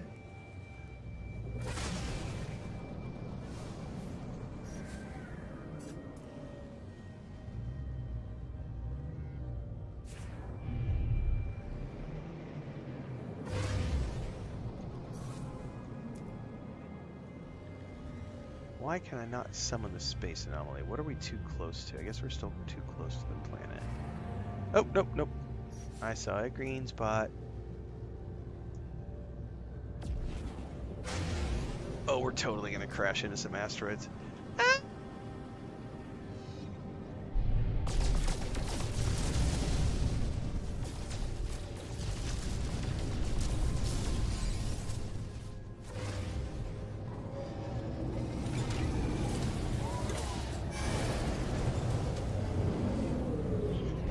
Yeah, you are welcome, Avery.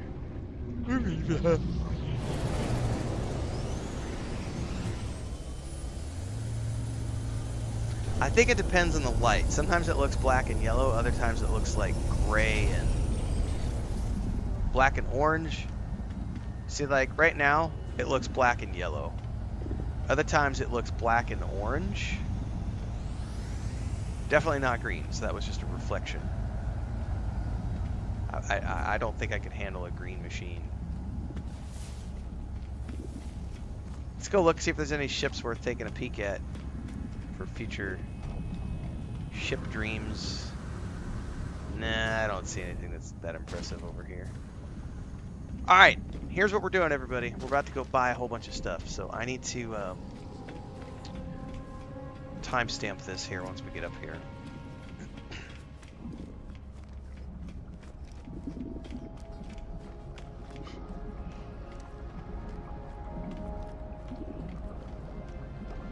Yeah, you can hide wires though, Neil, is the cool thing. Like, because I went and bought the wire hiding module. That way you don't see the wires.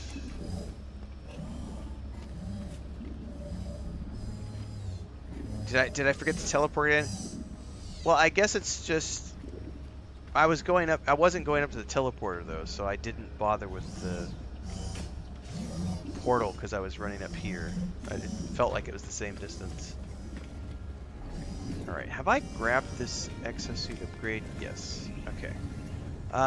This is what we want anyway, is the construction research station.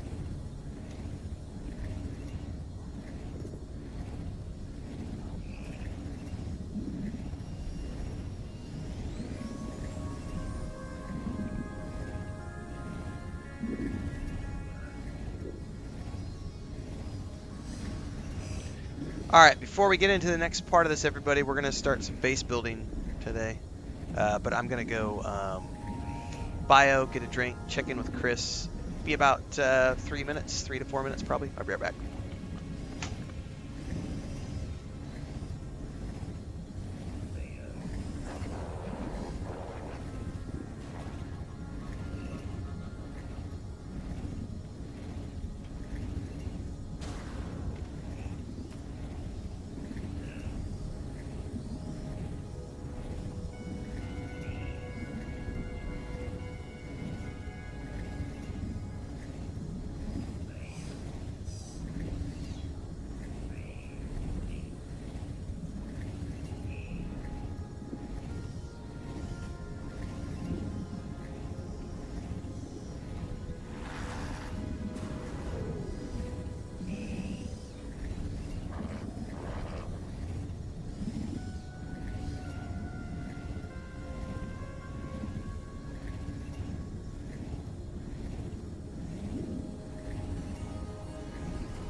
Smeagol, what's up?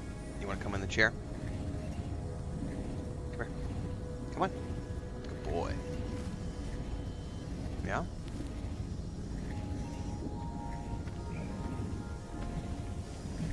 You want to say hi to everybody? Why is your tail all wet? See if I can move my camera real quick. I'll have to finagle it. Smeagol just came in here. Of course, now if I screwed up my camera angle, I'll know here in a minute.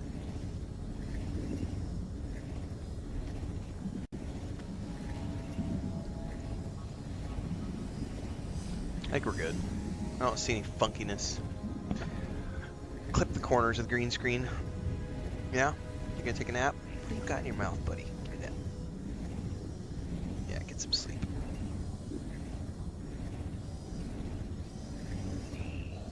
Mommy's outside building a little gate area for them. We're trying to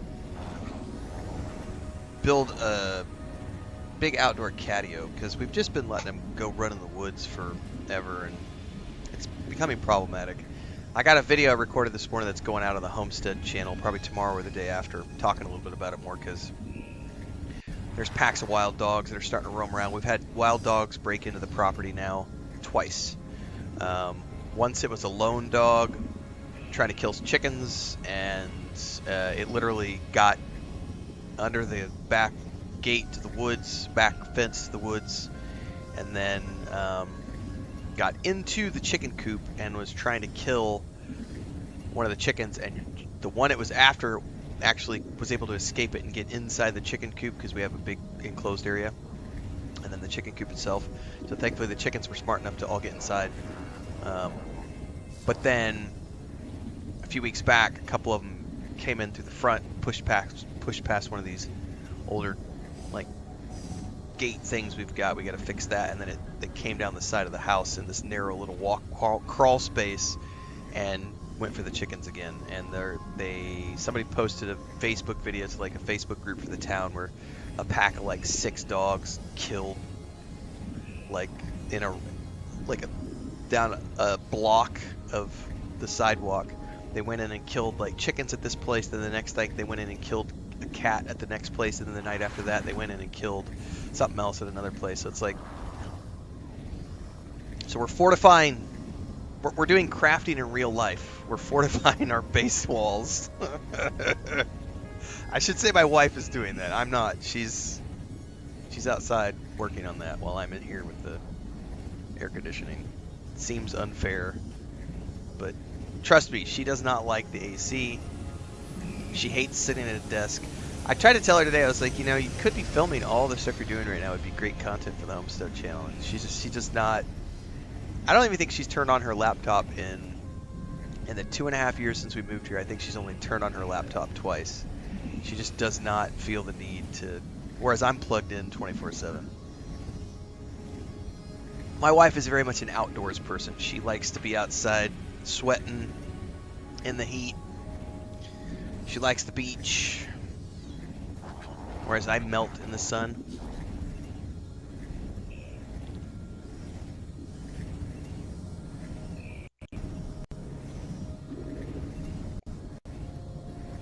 Alright, I gotta check a couple things here before we go. And then we're gonna get going and buy all of our parts.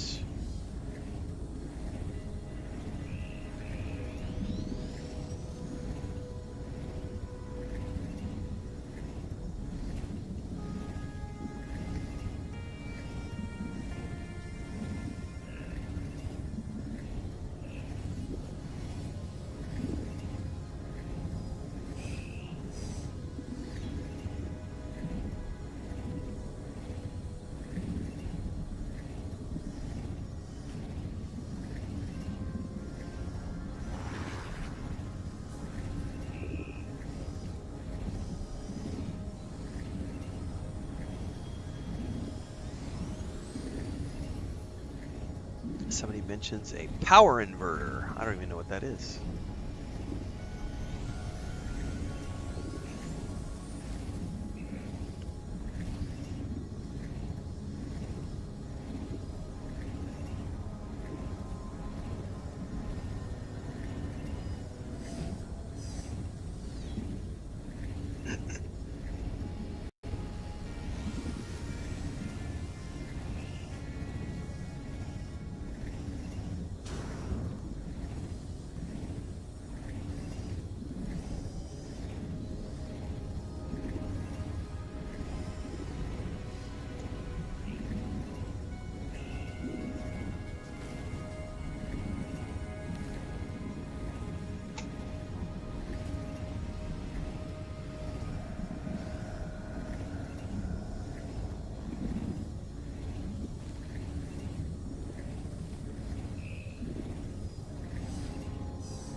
Alright, so we are at the point of the stream where we can get back into some base building.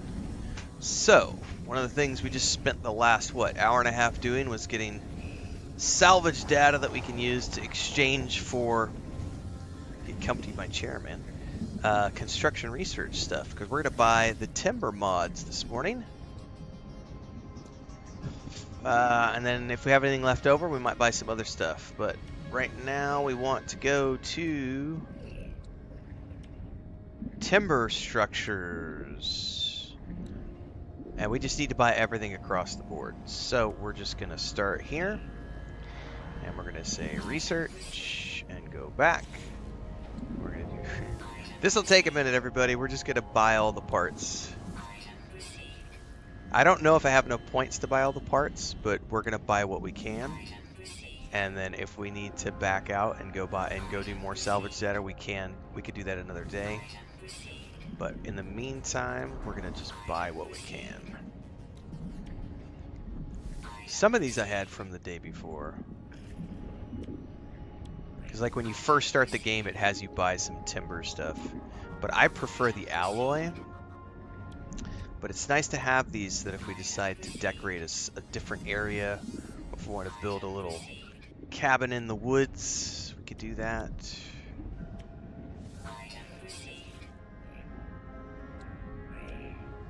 I wish it wouldn't recenter your icon every time you do this.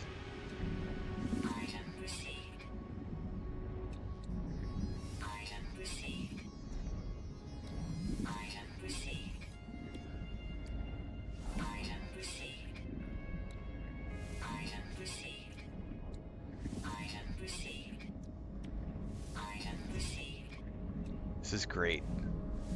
Hope you don't mind item received, guys.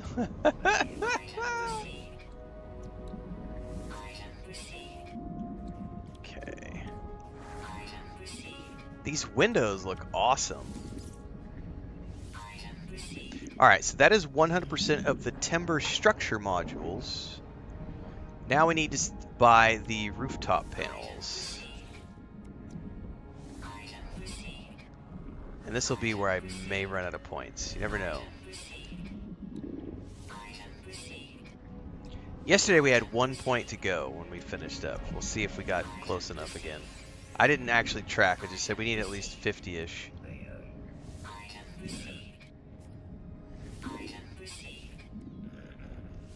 We'll be good. We're good.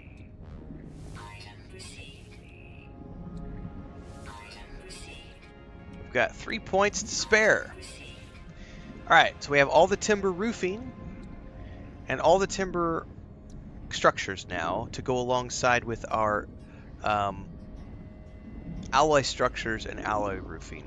As far as stone goes, I don't know that I'm not going to say no, because it's long term. We want to be able to build lots of cool stuff. But I don't feel compelled to have stone stuff at the moment.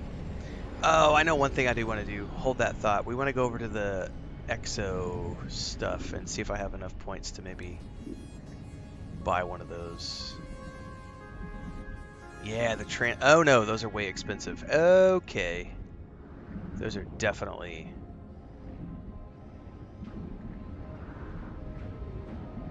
Okay. Yeah, we'll need quite a few more. It sounds like the Nomad is going to be the next thing I want to get. Because someone said it can go on water or land, so it's a nice all-around craft. That sounds like a cool thing to get. But we'll do that another time. For the meantime, we've got all of the bits and pieces we need. We can head back to our island property. Cause I'm an island boy.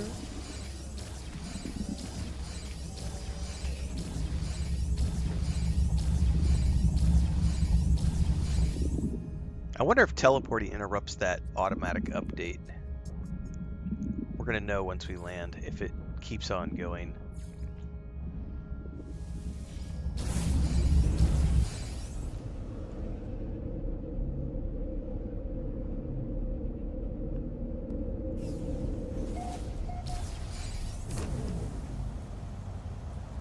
It did.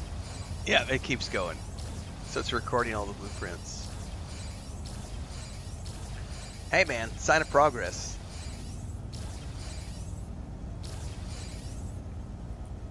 All right.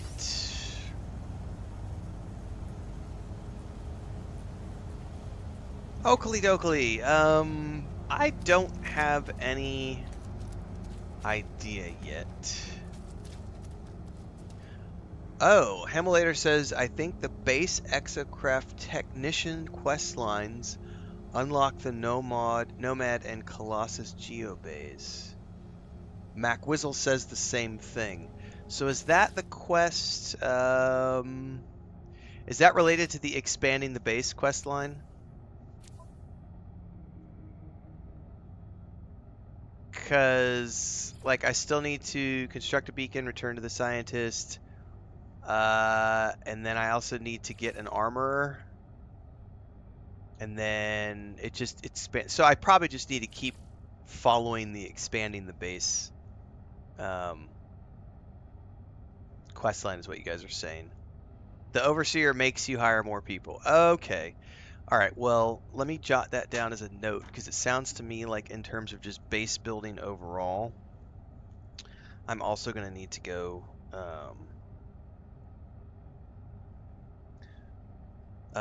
do those quests because we do have to focus fire because I've only got about 2 weeks left before the World Within drops, so I need to prioritize certain things. Overseer quests. All right. Sounds like a plan. All right, I have no agenda for crafting today, so I just kind of want to take a look at these things. I do know that I need to get a switch made at some point, and I'm not willing to do that on stream because I gotta figure that out. I'm gonna go watch somebody's video to figure out how to get a switch made to open this door. But I have that down here. Long term, I'm gonna come in from underneath and put more that go up to it. But that's a long-term thing. I kind of want to maybe work on something up top here today. Someone says if you unpower the door for now, it'll default open. Really?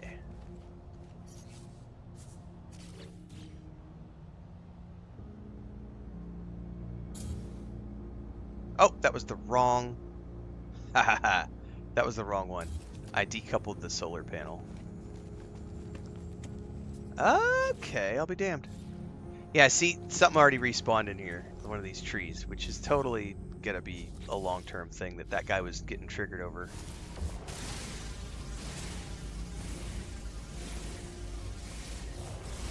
I'm okay with that. All right, we need to run a line again. Is Neil still here? I think he was the one who's saying something about he was worried about the wires. This little module right here, it's called, I gotta find it now. This electrical cloaking unit.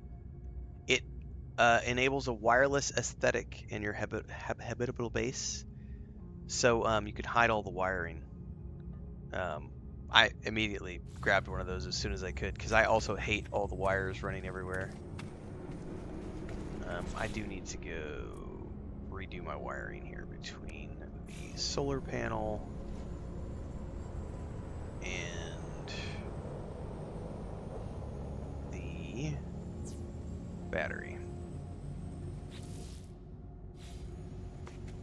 All right.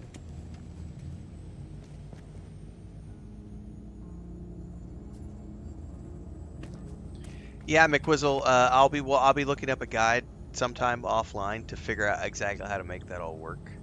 Because I've got the switch, but I didn't know anything about an inverter until you said something, and so apparently that's something I'm gonna have to figure out. Programmer says, have you seen the water glitch while looking outside of the seawall in the building?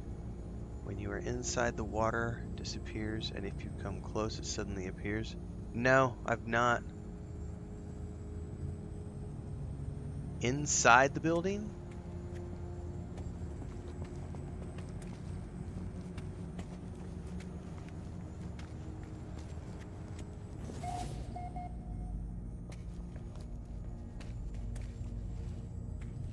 Oh, you're totally right.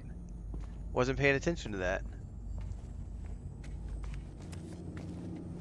Is it only in the prefabs, or is it inside of any building that it glitches out?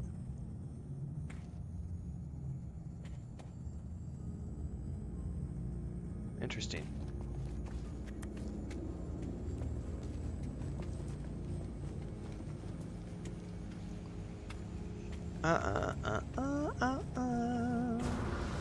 Well, what do I want to build today? Quick question for the chat. Can you make pathways, or do you have to put down, like, blocks? So I guess what I'm getting at is, you know how you can put floor panels? Are there terrain floor panels, like a dirt floor panel, a rock floor panel? Are there I don't know how I would explain that. I would like to make walkways through the trees. And is that something that's possible where you can, like, put down dirt floor panels, or is it only going to be structural panels like alloy, timber, whatever?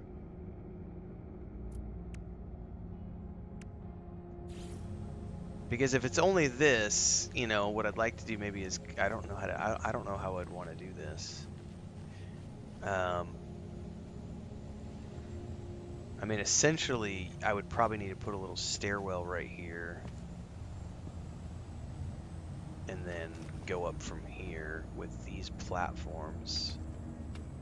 Assuming I did the alloy and not, like, the wood.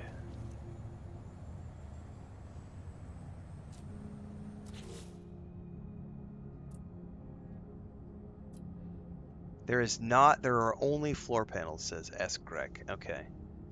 Thank you for that.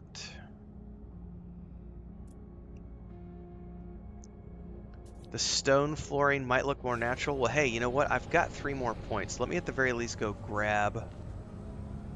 Oh, can I fast travel up? Because I just came down here a minute ago. Yes, I can. Let's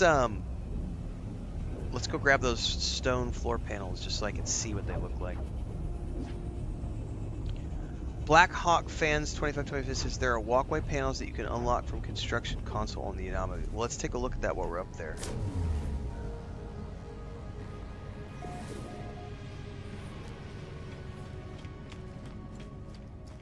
Do you know what category those are under, Black Hawk? Like walkway panels? Did it. Welcome to Twitch, Kevathon, also Silfrin over on YouTube, and Merrick Polidrick. Thanks, guys, for the follows. For those tuning in for the first time today, don't forget we are multi-streaming on YouTube and Twitch, so you can watch live where you prefer. Daily streams, 11 a.m. Central, and sometimes in the late afternoon. Day-to-day stuff happens over on YouTube, but the streams are in both places. McWizzle says they are paving. Alright, well, let's look at these really quick. What would those be under? Small paving. This is what you're talking about right here. Hard-wearing composite paving for the construction of walkways and paved areas. Are there other ones than that, or is that like the only one? And by the way, I'm going to need... That's a prefab. Yeah, it's literally right here. There's small paving, and raised small paving. However, I don't have the points to buy those today. Ooh, the hollow door looks pretty freaking cool. What is the texture on the paving, guys? Is it like paving stones? Like very structured? Is it stones or metal? Is it... I could always look it up too. Small paving, No Man's Sky.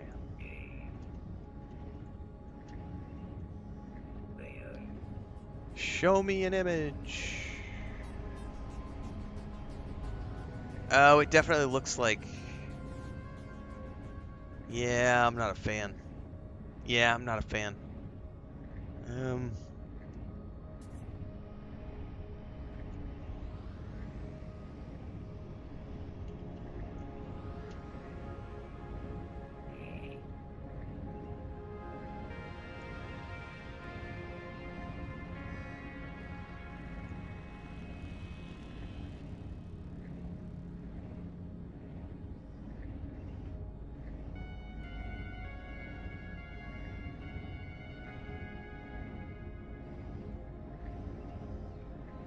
Huh.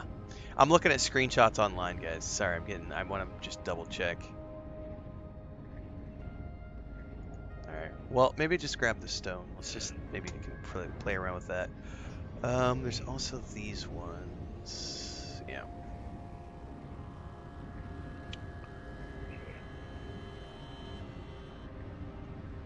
Am I gonna have enough to get over there? There's stone floor panel. Stone floor grill. Stone ramp.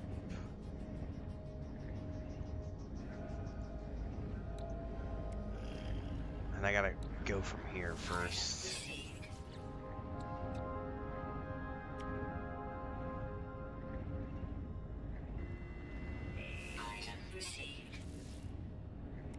Oh, that's 3. I can't afford that.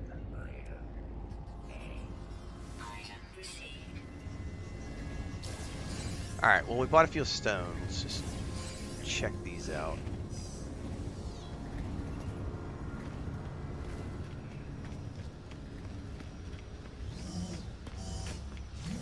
Back to the base. And let's see what we can see here.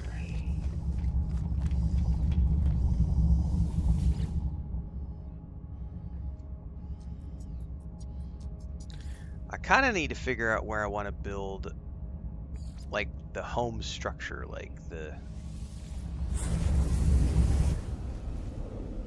something that's blended in with the trees and everything else that gives me a nice view out over the ocean when the sun's coming up.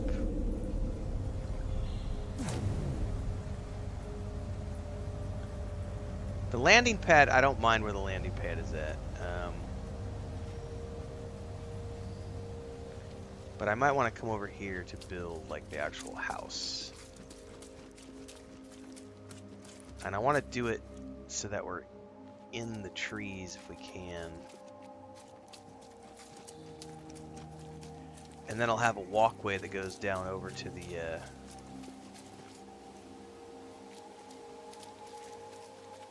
I don't know where I'm going to get the best POV, so we're going to run around the edge here and just take a peek. This isn't bad.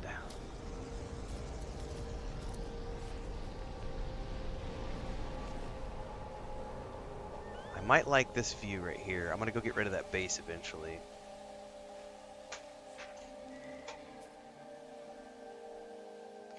So can I figure out how to build something here within the trees that has a nice view looking out? I'll probably end up having to destroy some of these bushes. That's okay. Alright, let's just start here. And see what we can see. I don't think I want to start with a prefab.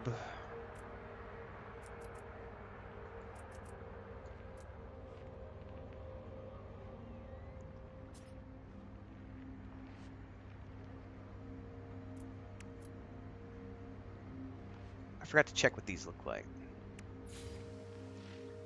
Oh, those have, like, grids on them, too. I'm not a huge fan. So here's another question. If I place something down and remove it, the terrain comes back, right, when you take it away?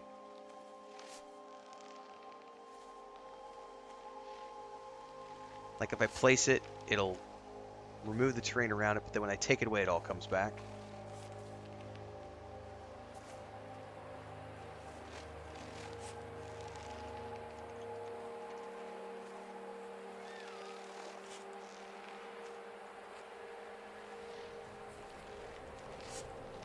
Oh, just scared me. What's up? Your phone?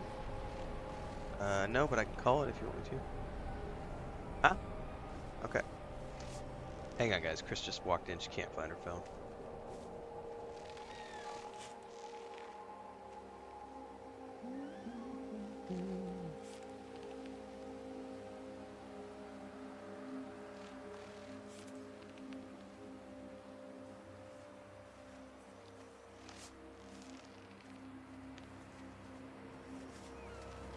It will flatten the ground, though. Blackhawk says that's how I used to flatten the ground before the terrain manipulator could do it. Okay, yeah, I don't want to do that at the moment.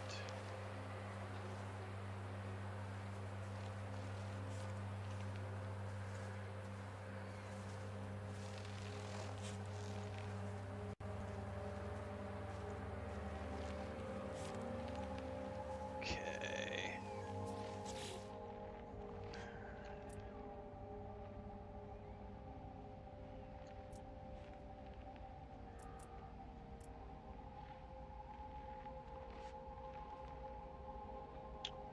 So we need to look at what all these look like.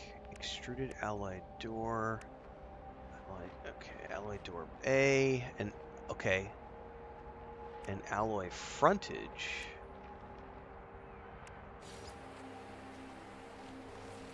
All right, let's get into base camera mode here.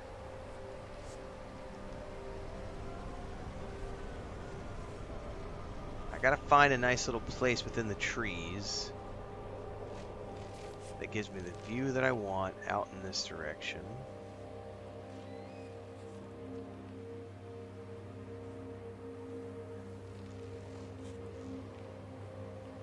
I might need to go a little bit deeper into the trees to make this work. Because if I want to do...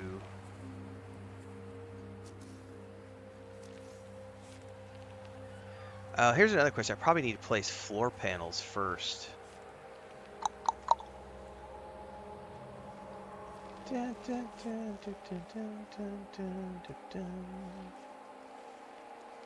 Let's see here.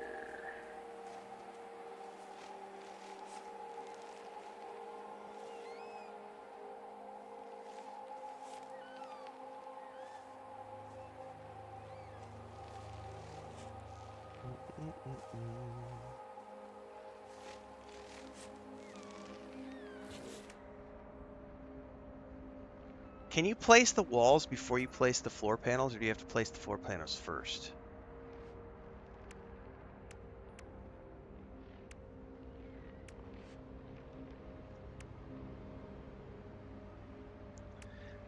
I'm assuming you need to do the floor panels first. So if we did this...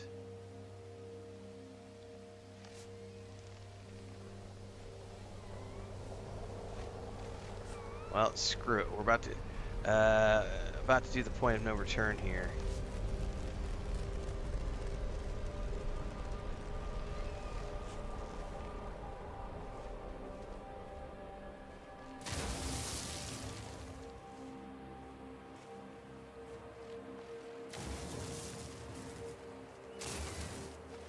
Okay. Point of no return.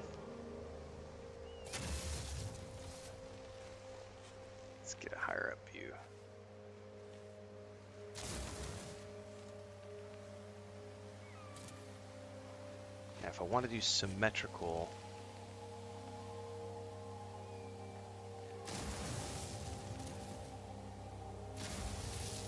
something like this, because then I can have window, window, window, window.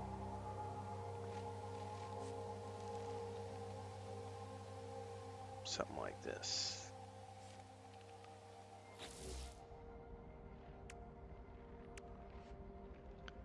I want to put the alloy frontage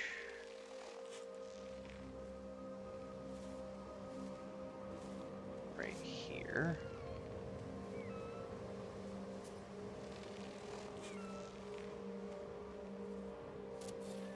Okay.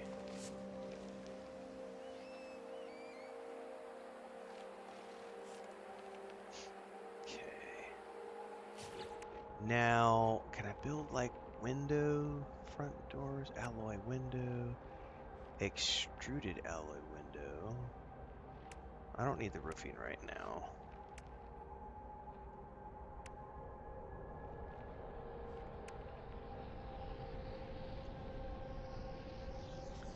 Let's see what the extruded look like.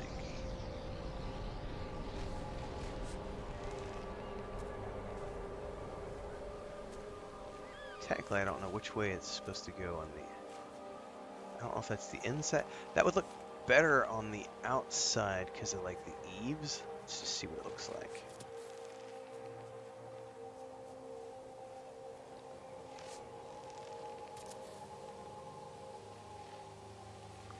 Yep, I can dig it. Okay, that's going to give us some nice views out the front. Okay.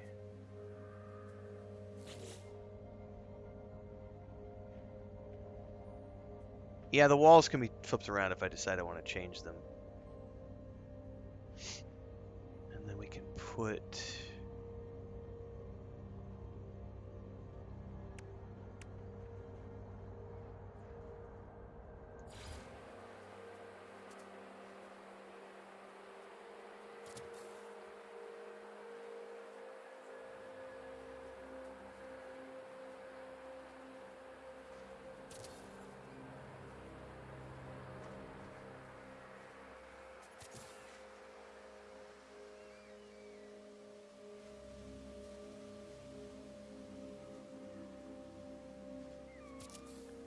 Okay, and we go back in here and do the extruded alloy window again.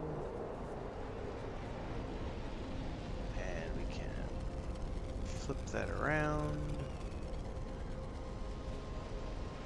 Put it like so.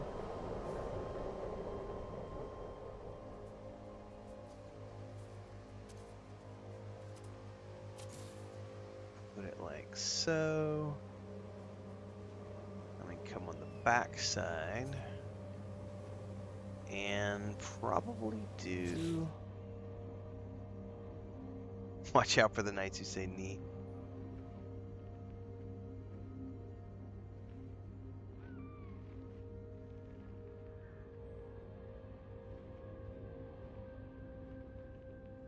What do these look like?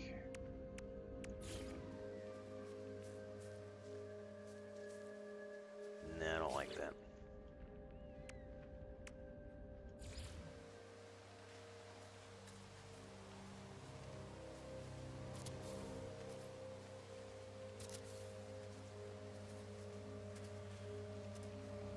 And then maybe do one more extruded alloy window out the back.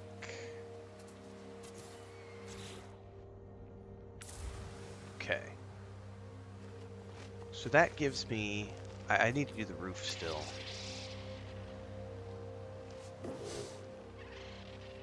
So we can go in here. Something's keeping me from... I'm assuming it's a little collider there right at the door.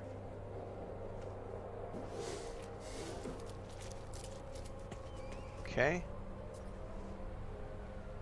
We're a little within the environment, which I think long-term is probably an issue for things that regrow. But we're right up against the tree, which is nice. Back in the back, we got views out all over the sides. Oh, hang on. What do we need to use these snap pieces in the corner? Pretty sure I saw some... Yeah, there's caps for the corners. Ah ha ha, that's cool. Okay, so definitely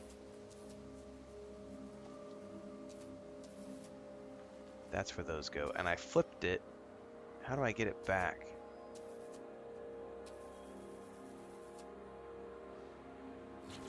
Well, let's reselect it. Is it meant to go up or down? It's got like a tower thing on it. I don't know if that's meant to go up or down into the ground. Like, is it meant to go this way? No, it's only snapping when it goes down.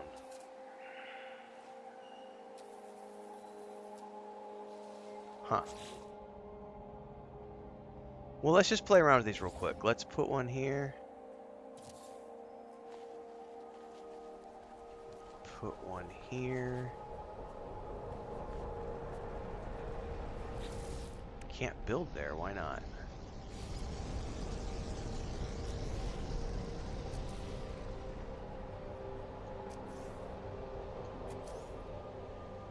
This one's, oh, I know why, because it's not wanting, I can't get this one to snap where I want it to.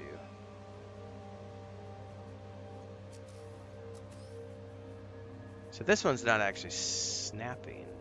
Wonder why. It definitely snapped into place on the first corner.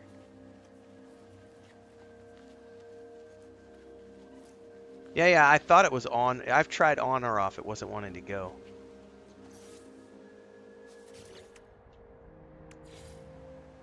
Okay. Cannot build invalid position. Toggle free placement. Replacement, no. Snap placement enabled. So it's not wanting to, there it goes. I just had to, there. Oh, you gotta be effing kidding me. There we go. No! Come on. That's so fucking...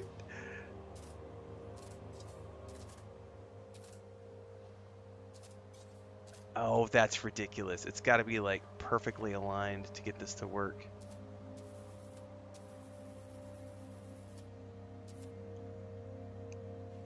Let's get all up in it.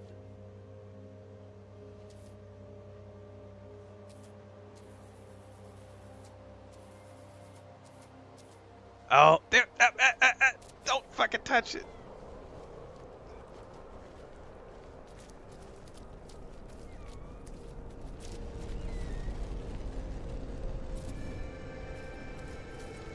I'm a master architect now. I've placed 200 base parts.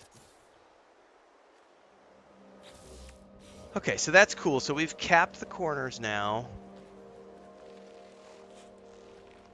We can come in here and see that we have an amazing seaside view out the front with a tree and some shrubbery.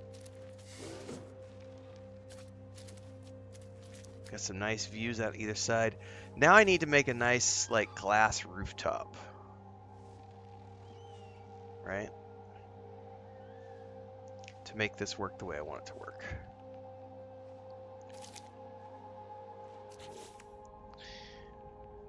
We want to look at roofing, and I've got all sorts of options.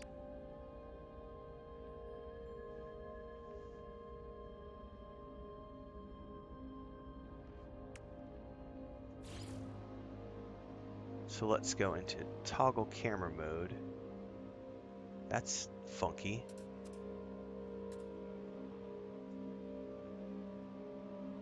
No, I don't want that on the front side. I probably want these skylights, but what do we got here? A sail alloy roof? I guess that's cool if we want some shade up top. Maybe put that on the back side.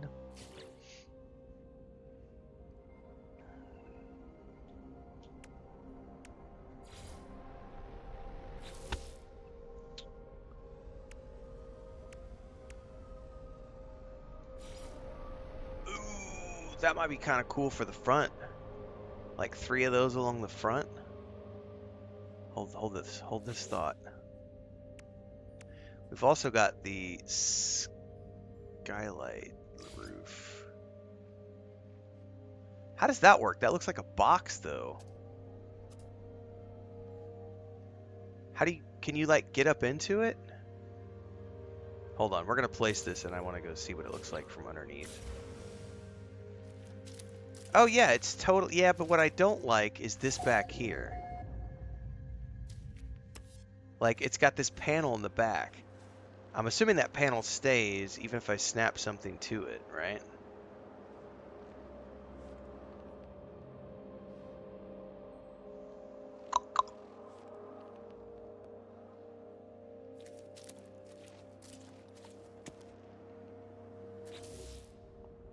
What if I put... Like, what if I put another one of these right here?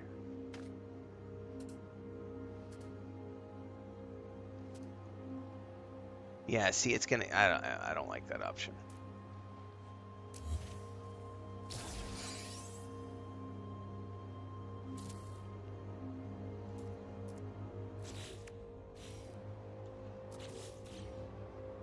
Delete. Okay, did not like that option.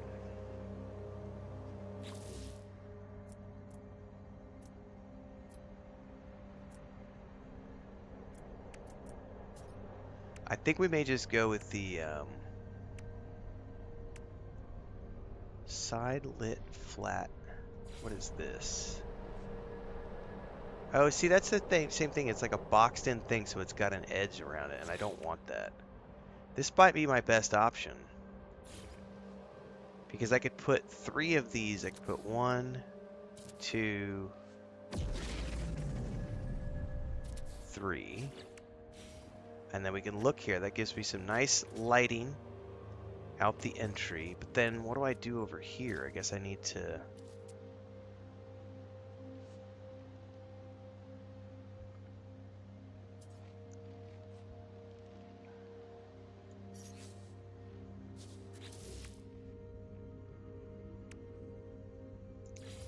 So this says inner corner. Oh, so that would be like I would place it over here.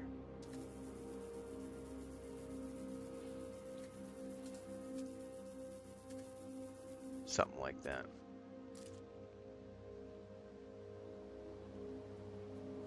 I gotta figure out. I'm gonna end up having to, that's gonna destroy the tree though, isn't it, if I put something here?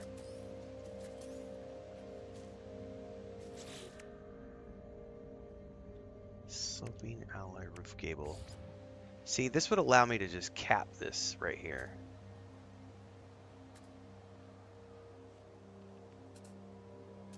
Can I not get it?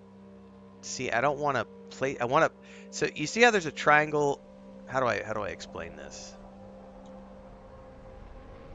What I want to do is I want to come in here and I want to cap this. Yeah, that tree is like...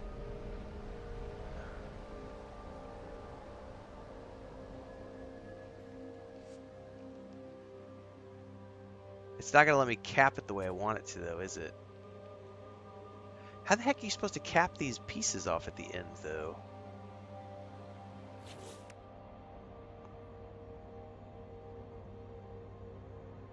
Alloy roof corner. There's a roof cap.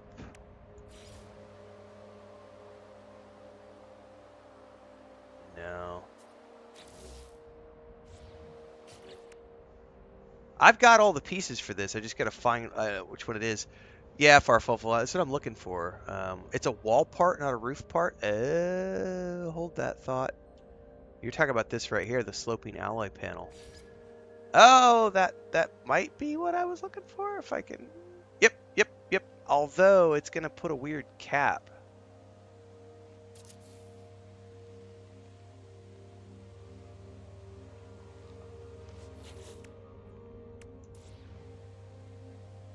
How does that look? Now, see, it like has a weird cap thing to it, but it might be my only way to like make that work. Let's use it for now. If I can get this in here without blowing up the trees.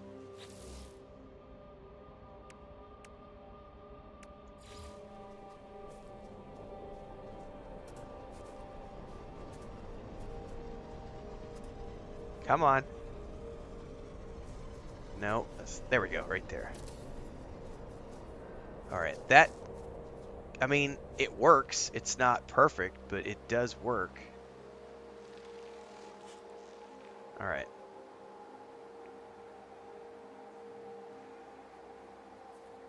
All right, that's a good step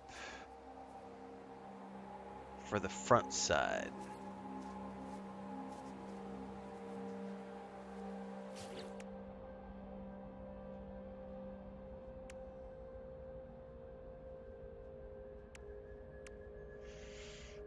Okay, now, however, what do I use for the rest of this? Flat alloy roof. Could I put those skylights all the way around? No, because they're only going to work on the ends like that.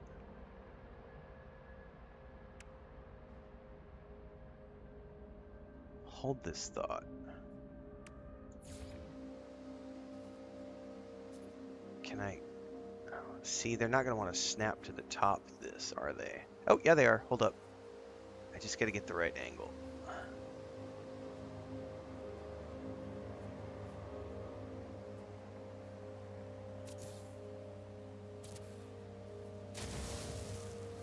Did I just destroy something? It sounded like I destroyed something. I don't know yet.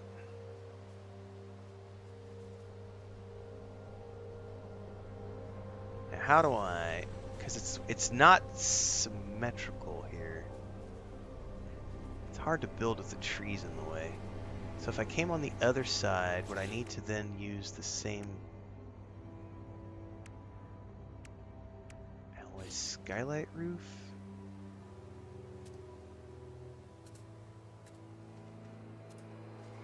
Yep, I think we can make this work. Are those connecting? They are totally connecting. Come on now. You can snap. Okay. So now I gotta enclose the sides here, but we know what we can use now. I might replace the ones on top with solid ones, and we can go up there and put some structures up top. I think I took out a small tree. I think I did. Because I heard like the sound of something getting destroyed. I didn't want to do that, but it is what it is. We want to go back to that gable piece that you guys talked about, or the alloy panel, sorry. We want to flip it and place it. And we want to come over here. What's up, Pip? Hey, how did you come in, Mama? I didn't know the door was open. What's up? You want to come say hi to everybody on the stream? Meow. Is your brother in your chair? Is he in your chair and you're going to be grumpy? Where are you going? You want to go back out?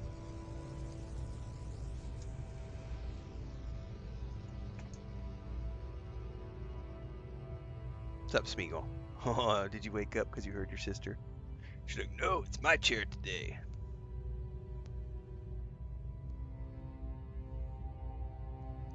Super Pescado says, what do you think of the build tools so far? Well, I do have some critiquing, which is in a video that's launching tomorrow morning at 6 a.m. The video is called I'm Addicted to Base Building. And in that video, I do comment on, at least as far as the console controls, I feel like this is a lot like Enshrouded in the sense that on the mouse and keyboard, you have way better control of the placement of materials as opposed to the controller. The snapping is funky. What I'll probably end up doing for long-term base building is I'm going to go ahead and reinstall it back on the PC so that I can bounce between these, so I can do my gameplay sessions on the Xbox, but then go in to do my fine-tuning with the mouse and keyboard in terms of getting like the perfect base, because I'm not a huge fan of how like the snapping is a pain in the ass to get to work sometimes. And forget about free placement mode with the console, because you cannot, with the controller, you cannot get the pieces where you want them to be because of the different axes of angles and everything else. Definitely need to do something with the mouse and keyboard there. All right, I need something here. I could probably put like another wall structure. I could do like a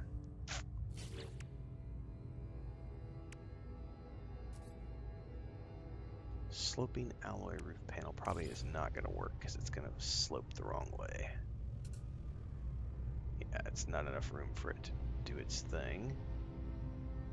Although it does show it. Hang on. Let's... No, that's not going to work. We're going to put a wall module here, which we can do... We could do another alloy window. Do we do an extruded or we do a normal? Does it match the gables?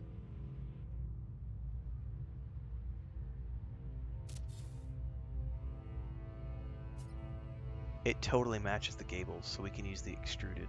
All right.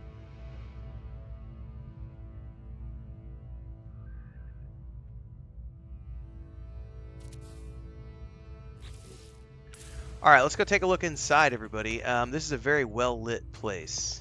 However, I think I might replace these three. I don't think I want the glass right above me. I think I'm going to replace these with something else. But I do love the glass panels out the backside. And out the front side. Gives me plenty of natural light.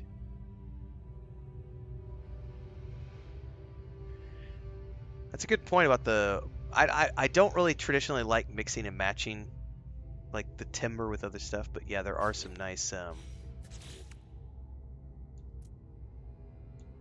timber windows and stuff. Like these right here. Like if I wanted to put one of these up in place of that, I probably could. Let's just see what those look like really quick. Let's go into the build camera. Oh, will it not let me out? Now that we're inside, it's like you're not allowed to go out. Let's go back outside then. I think we have to go outside if we want to have the build camera. I didn't realize the build camera would get hit with colliders. That's interesting.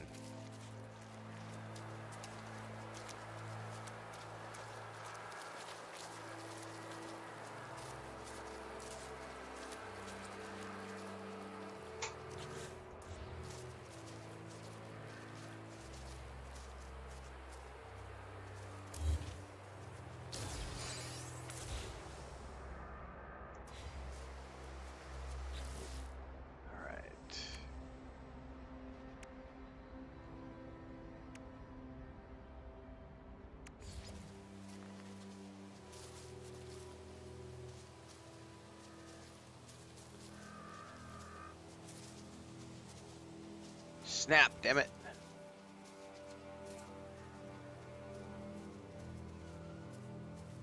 Oh, you can snap here. You know you want to snap. Snap! Come on now. Oh, there it is.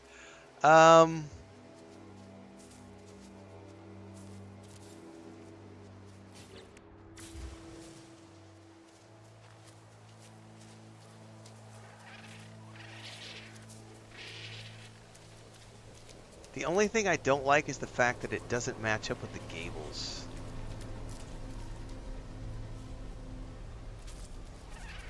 And that's going to drive me nuts because it's not symmetrical.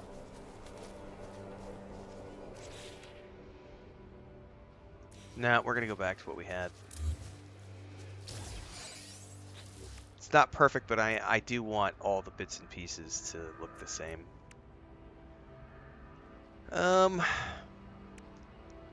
I could just go with a smaller light at the top.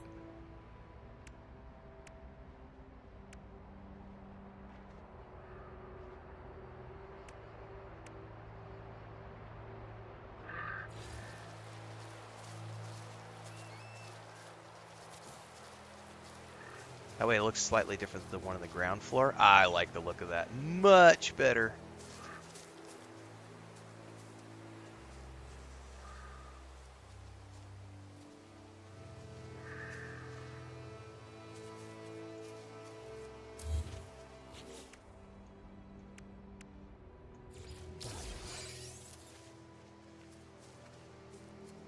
Oh yeah, that's much better. All right, now I want to come up top and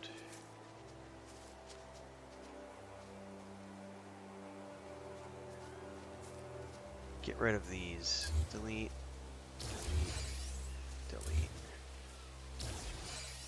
And we're gonna put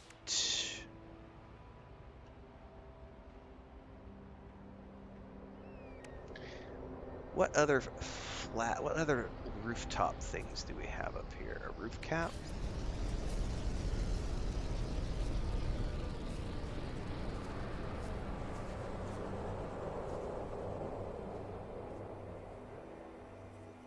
flip it? Yeah, but it caps in a weird way. I don't like that.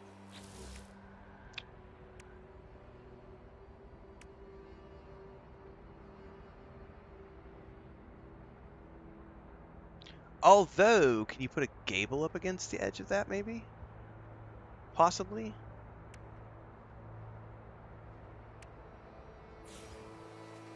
We could also just cap it off like this.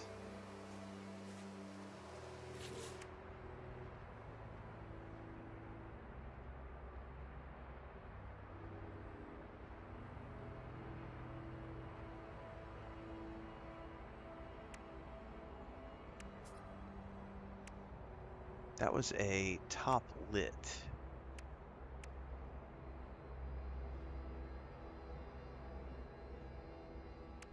But if I put the ally roof cap as an example, if I put it here, can I then put a gable at the end of it? Let's just place it and see what happens. Because then I can go in here and I can go to the gable.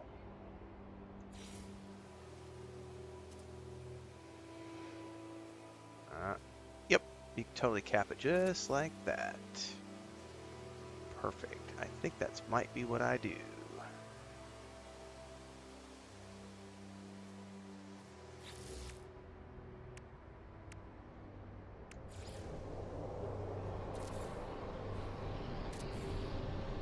And then more gable. Oh.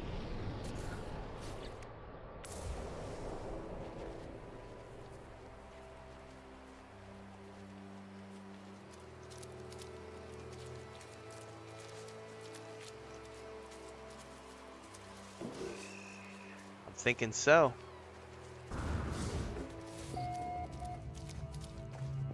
Plenty of natural light. Got a bit of a leaf coming through the wall right there, but I'm not too worried about that much. Okay.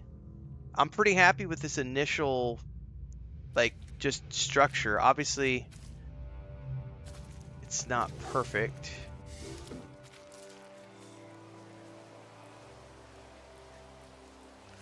But then I could come out here and do like a patio. Right?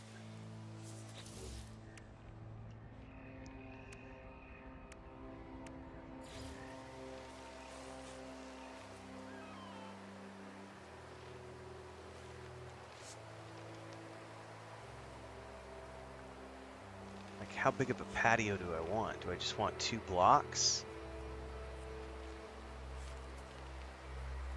Or do we want to do 3 blocks? Like, we could do 1, 2, 3, 4. It's a nice little exterior patio. And if we want to keep it symmetrical,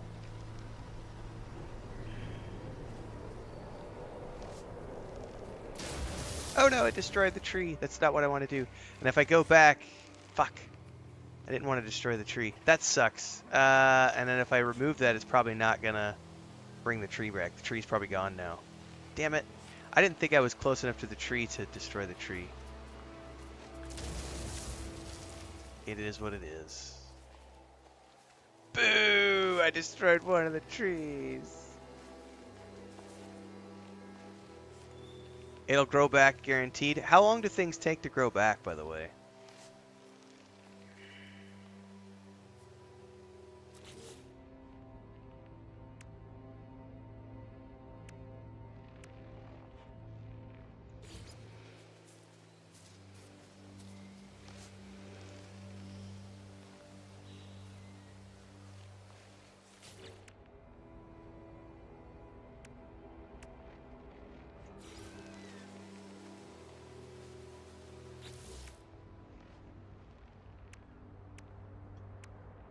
This is the one I'm looking for right here, because we can go. Boom. Oh, nope. Hang on.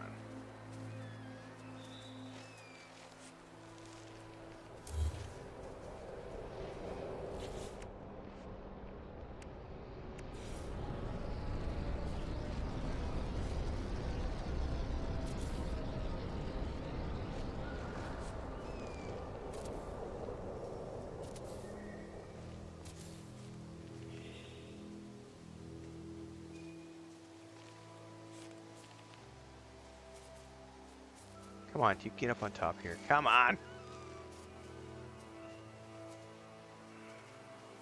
There we go. Okay. So that gives me a little bit of a patio coming out.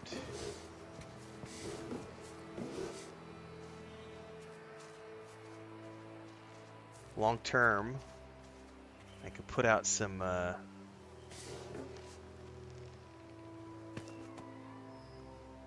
chairs. We get a barbecue grill out here. Bring this all the way out. We can have a little fishing platform that we can build off the edge of this. Go fishing. Ooh, what are those? Oh, those are those dragonfly things. Okay. Other than destroying that tree by accident, everybody, I'm very happy with this. Like, that's a cool little structure. Obviously, I have a lot of interior decorations I need to do with it.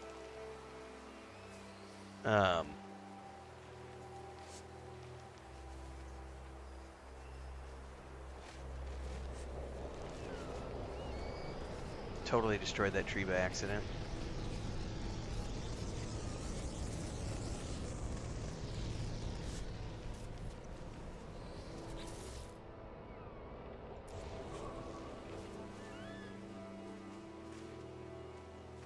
McWizzle says if you visit a distant system galaxy, it should come back right away. I.e., visit a community base from the anomaly and come right back. Let's go check that here in a second. I'm pretty happy with this. I mean, obviously we're gonna do a lot more, but for my very first ever, like, let's just slap a house together. Because the next project is gonna be here. Let me pan this out as far as I can. The landing pad is over there on the back side, so I'm gonna end up wanting to build like a walkway somehow. I don't know how I'm gonna do the walkway. It's probably just gonna be the problem with flattening the terrain is I don't know exactly how I'm gonna make that work. But we're gonna play around with stuff and work on getting a pathway back to the landing platform. But that's a long-term goal. We have a beach house now, or an island house, however you want to call it. Something to start with. Let's go try that trick really quick. We should be able to go right back to the anomaly.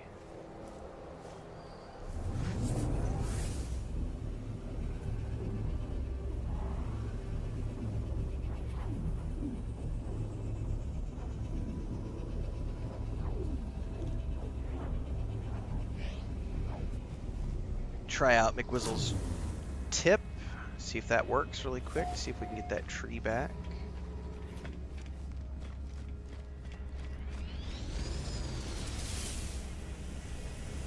I saw somebody say earlier they were excited that they found my planet. They went searching for several hours. Obviously no glyphs for it, but they did find the planet in the galaxy and everything else. I find it interesting how so many people are fascinated. I actually have in my notes the video that I'm going to record tomorrow for the following day. So this is the video I will record it tomorrow morning for release on Saturday, something like that, or Sunday. I forget what day it is. It's literally called Give Me Your Glyphs. Because I did not know that was a thing. I did not know there was a subset of people on the internet who were obsessed with the fact that I won't give them the glyphs for my planet. I'm going to make a video about it. It's fun.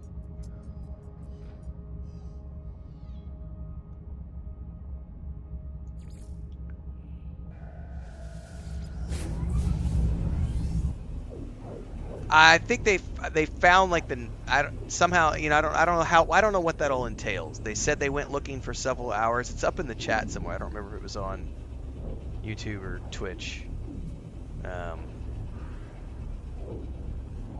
But there seems to be a group of people. I've had probably 75 to 100 comments now of people who are just like, give me the glyphs, give me the glyphs. One guy called me an asshole for not giving the glyphs out.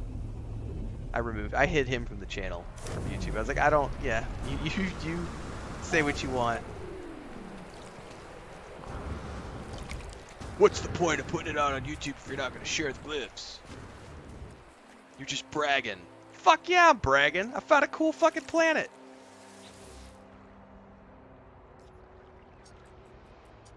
It's like coordinates, Dave. Inept Dave asks, what are glyphs?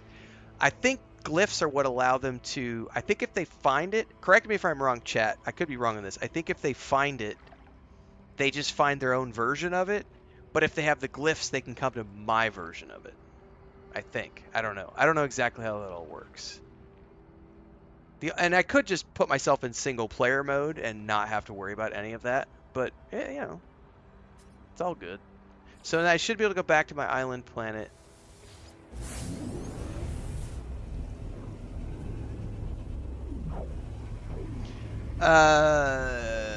Dave, Super Piscato just got you an answer on Twitch, it looks like.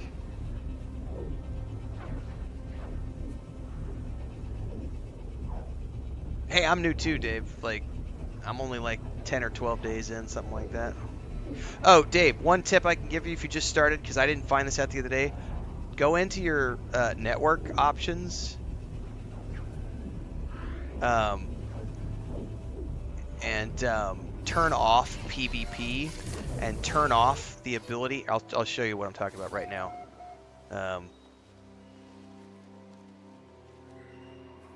Oh, Programmer says even if you're single player, you'll still find stuff on your planet. Go into your options, Dave, and go to the network because it's on by default.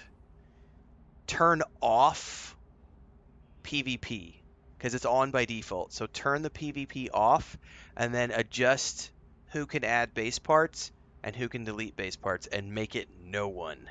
That way only you can adjust your base parts. Also base terrain and all that stuff. Make sure you turn all that stuff off so that no one else can access it other than you. I don't know if you're a streamer, Dave, but at least from my perspective, there have already been so many people who just want to troll things. And so make sure you just turn the PvP and all that stuff off so that you can sort of have control over what you're building.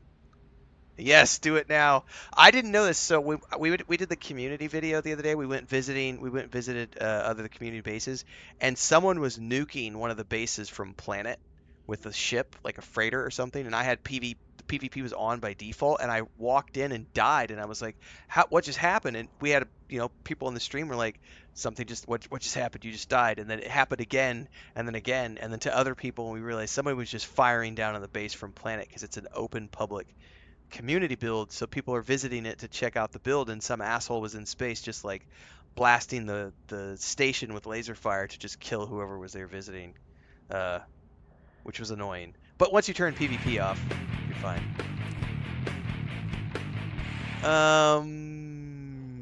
Let me read here. MacWizzle says there's a cache buffer for terrain edits, so the idea is to fill up that cache with something else so that it forgets your local edits. Erase says, lots of looking at, lots of fun finding the system. Something about sharing. I will not share glyphs. Have you looked at some of the planets in your system? I have looked at the name. I just don't pay attention. Programmer says it's the same. Everyone's in the same universe. Even if you're in a single player build. Oh, I already read that one. Gresk says glyphs allow you to instantly teleport to your location instead of trying to search for it. So people who want to search for it can go find it even if you don't, like Erez did. I just found it super fascinating that there are people who are obsessed with it. There are trillions and trillions of planets or whatever, and everyone's like, no, we want to have yours. All right, did the tree come back? There's definitely trees inside of my base now. The one in front of my base did not come back, but I have trees in my base.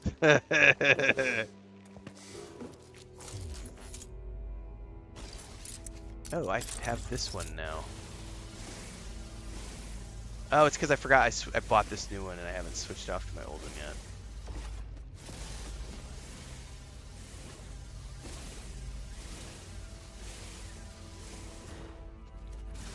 Well, these ones regrew. It did not regrow the one out front though, so maybe next time.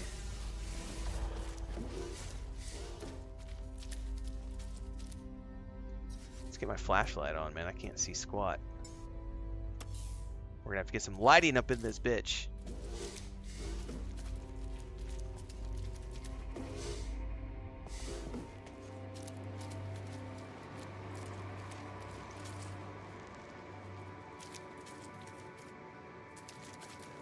pretty cool, man. I'm very happy with this.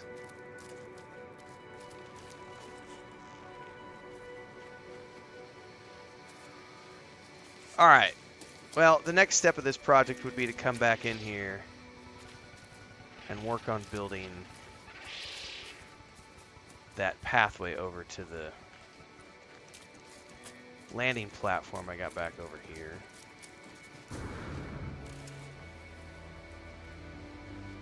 But that's a long-term thing, not for today.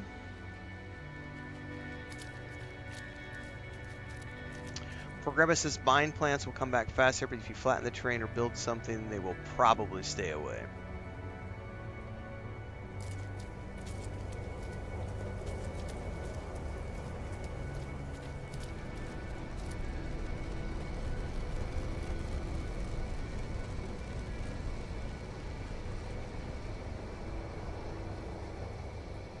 Pretty cool stuff, man. Well, I think that's going to be a wrap for today, everybody. Tomorrow, let's talk next few days, because tomorrow is Friday, and then we got the weekend. Tomorrow I will be streaming something other than No Man's Sky, just for one day. Don't panic. We're going to be doing Lord of the Rings Online tomorrow, because I did get inspired to go sub up for at least a month, because the Legendary server, those videos are getting tons of traffic on the channel. I would be stupid not to make some content around Lord of the Rings Online. I have a huge playlist from over the years. Haven't actively played in a year and a half or so. But I am going to go do a stream tomorrow, and I already made a guide this morning, a little video this morning. I'll probably make another half dozen or so videos. Push that traffic burst as long as it'll go, since it seems to be a hot topic right now. So if you want to see Lord of the Rings Online in action on one of the new Legendary servers with the 64-bit tech, I'll be doing that tomorrow instead of No Man's Sky at around 11 a.m. Central Time on YouTube and Twitch. And then Saturday and Sunday we'll be doing No Man's Sky again for those two streams. Saturday night we have World of Warcraft with the Guild.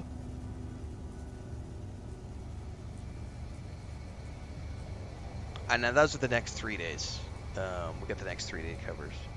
And I've got my 10 tips and tricks video went live this morning for No Man's Sky. If you want to take a look at that, most of it you guys know, all of you, because it's been a lot of you guys giving me the tips and tricks. But that did go live this morning. Checking my notes here if there's anything else I got to cover. I think we covered everything we needed to cover at the beginning of the video. Talking about schedules and stuff. So. That'll also get cut out as its own thing, so for those of you who need a refresher, we'll get that out soon. My No Man's Sky schedule for the next couple of weeks. Super Prescott says, I think people could also find your planet from the anomaly by using the portal area, since it has the bases of everyone in that instance lobby. Probably, yeah. There's lots of ways that people could go about it. Well, I'm very curious about what the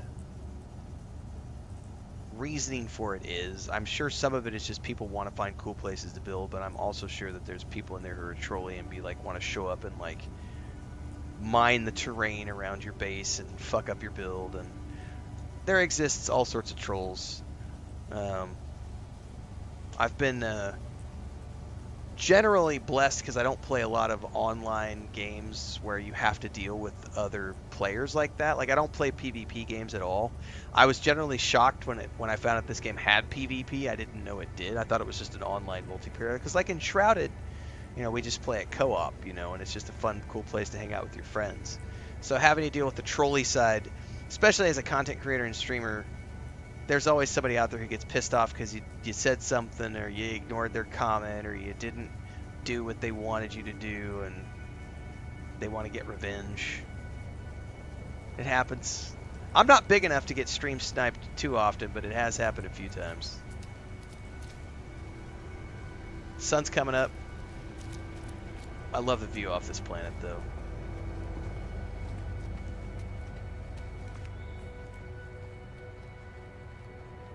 Pretty happy overall.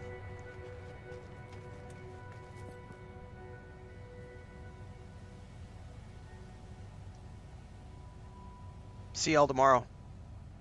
Have fun. Thanks for tuning in.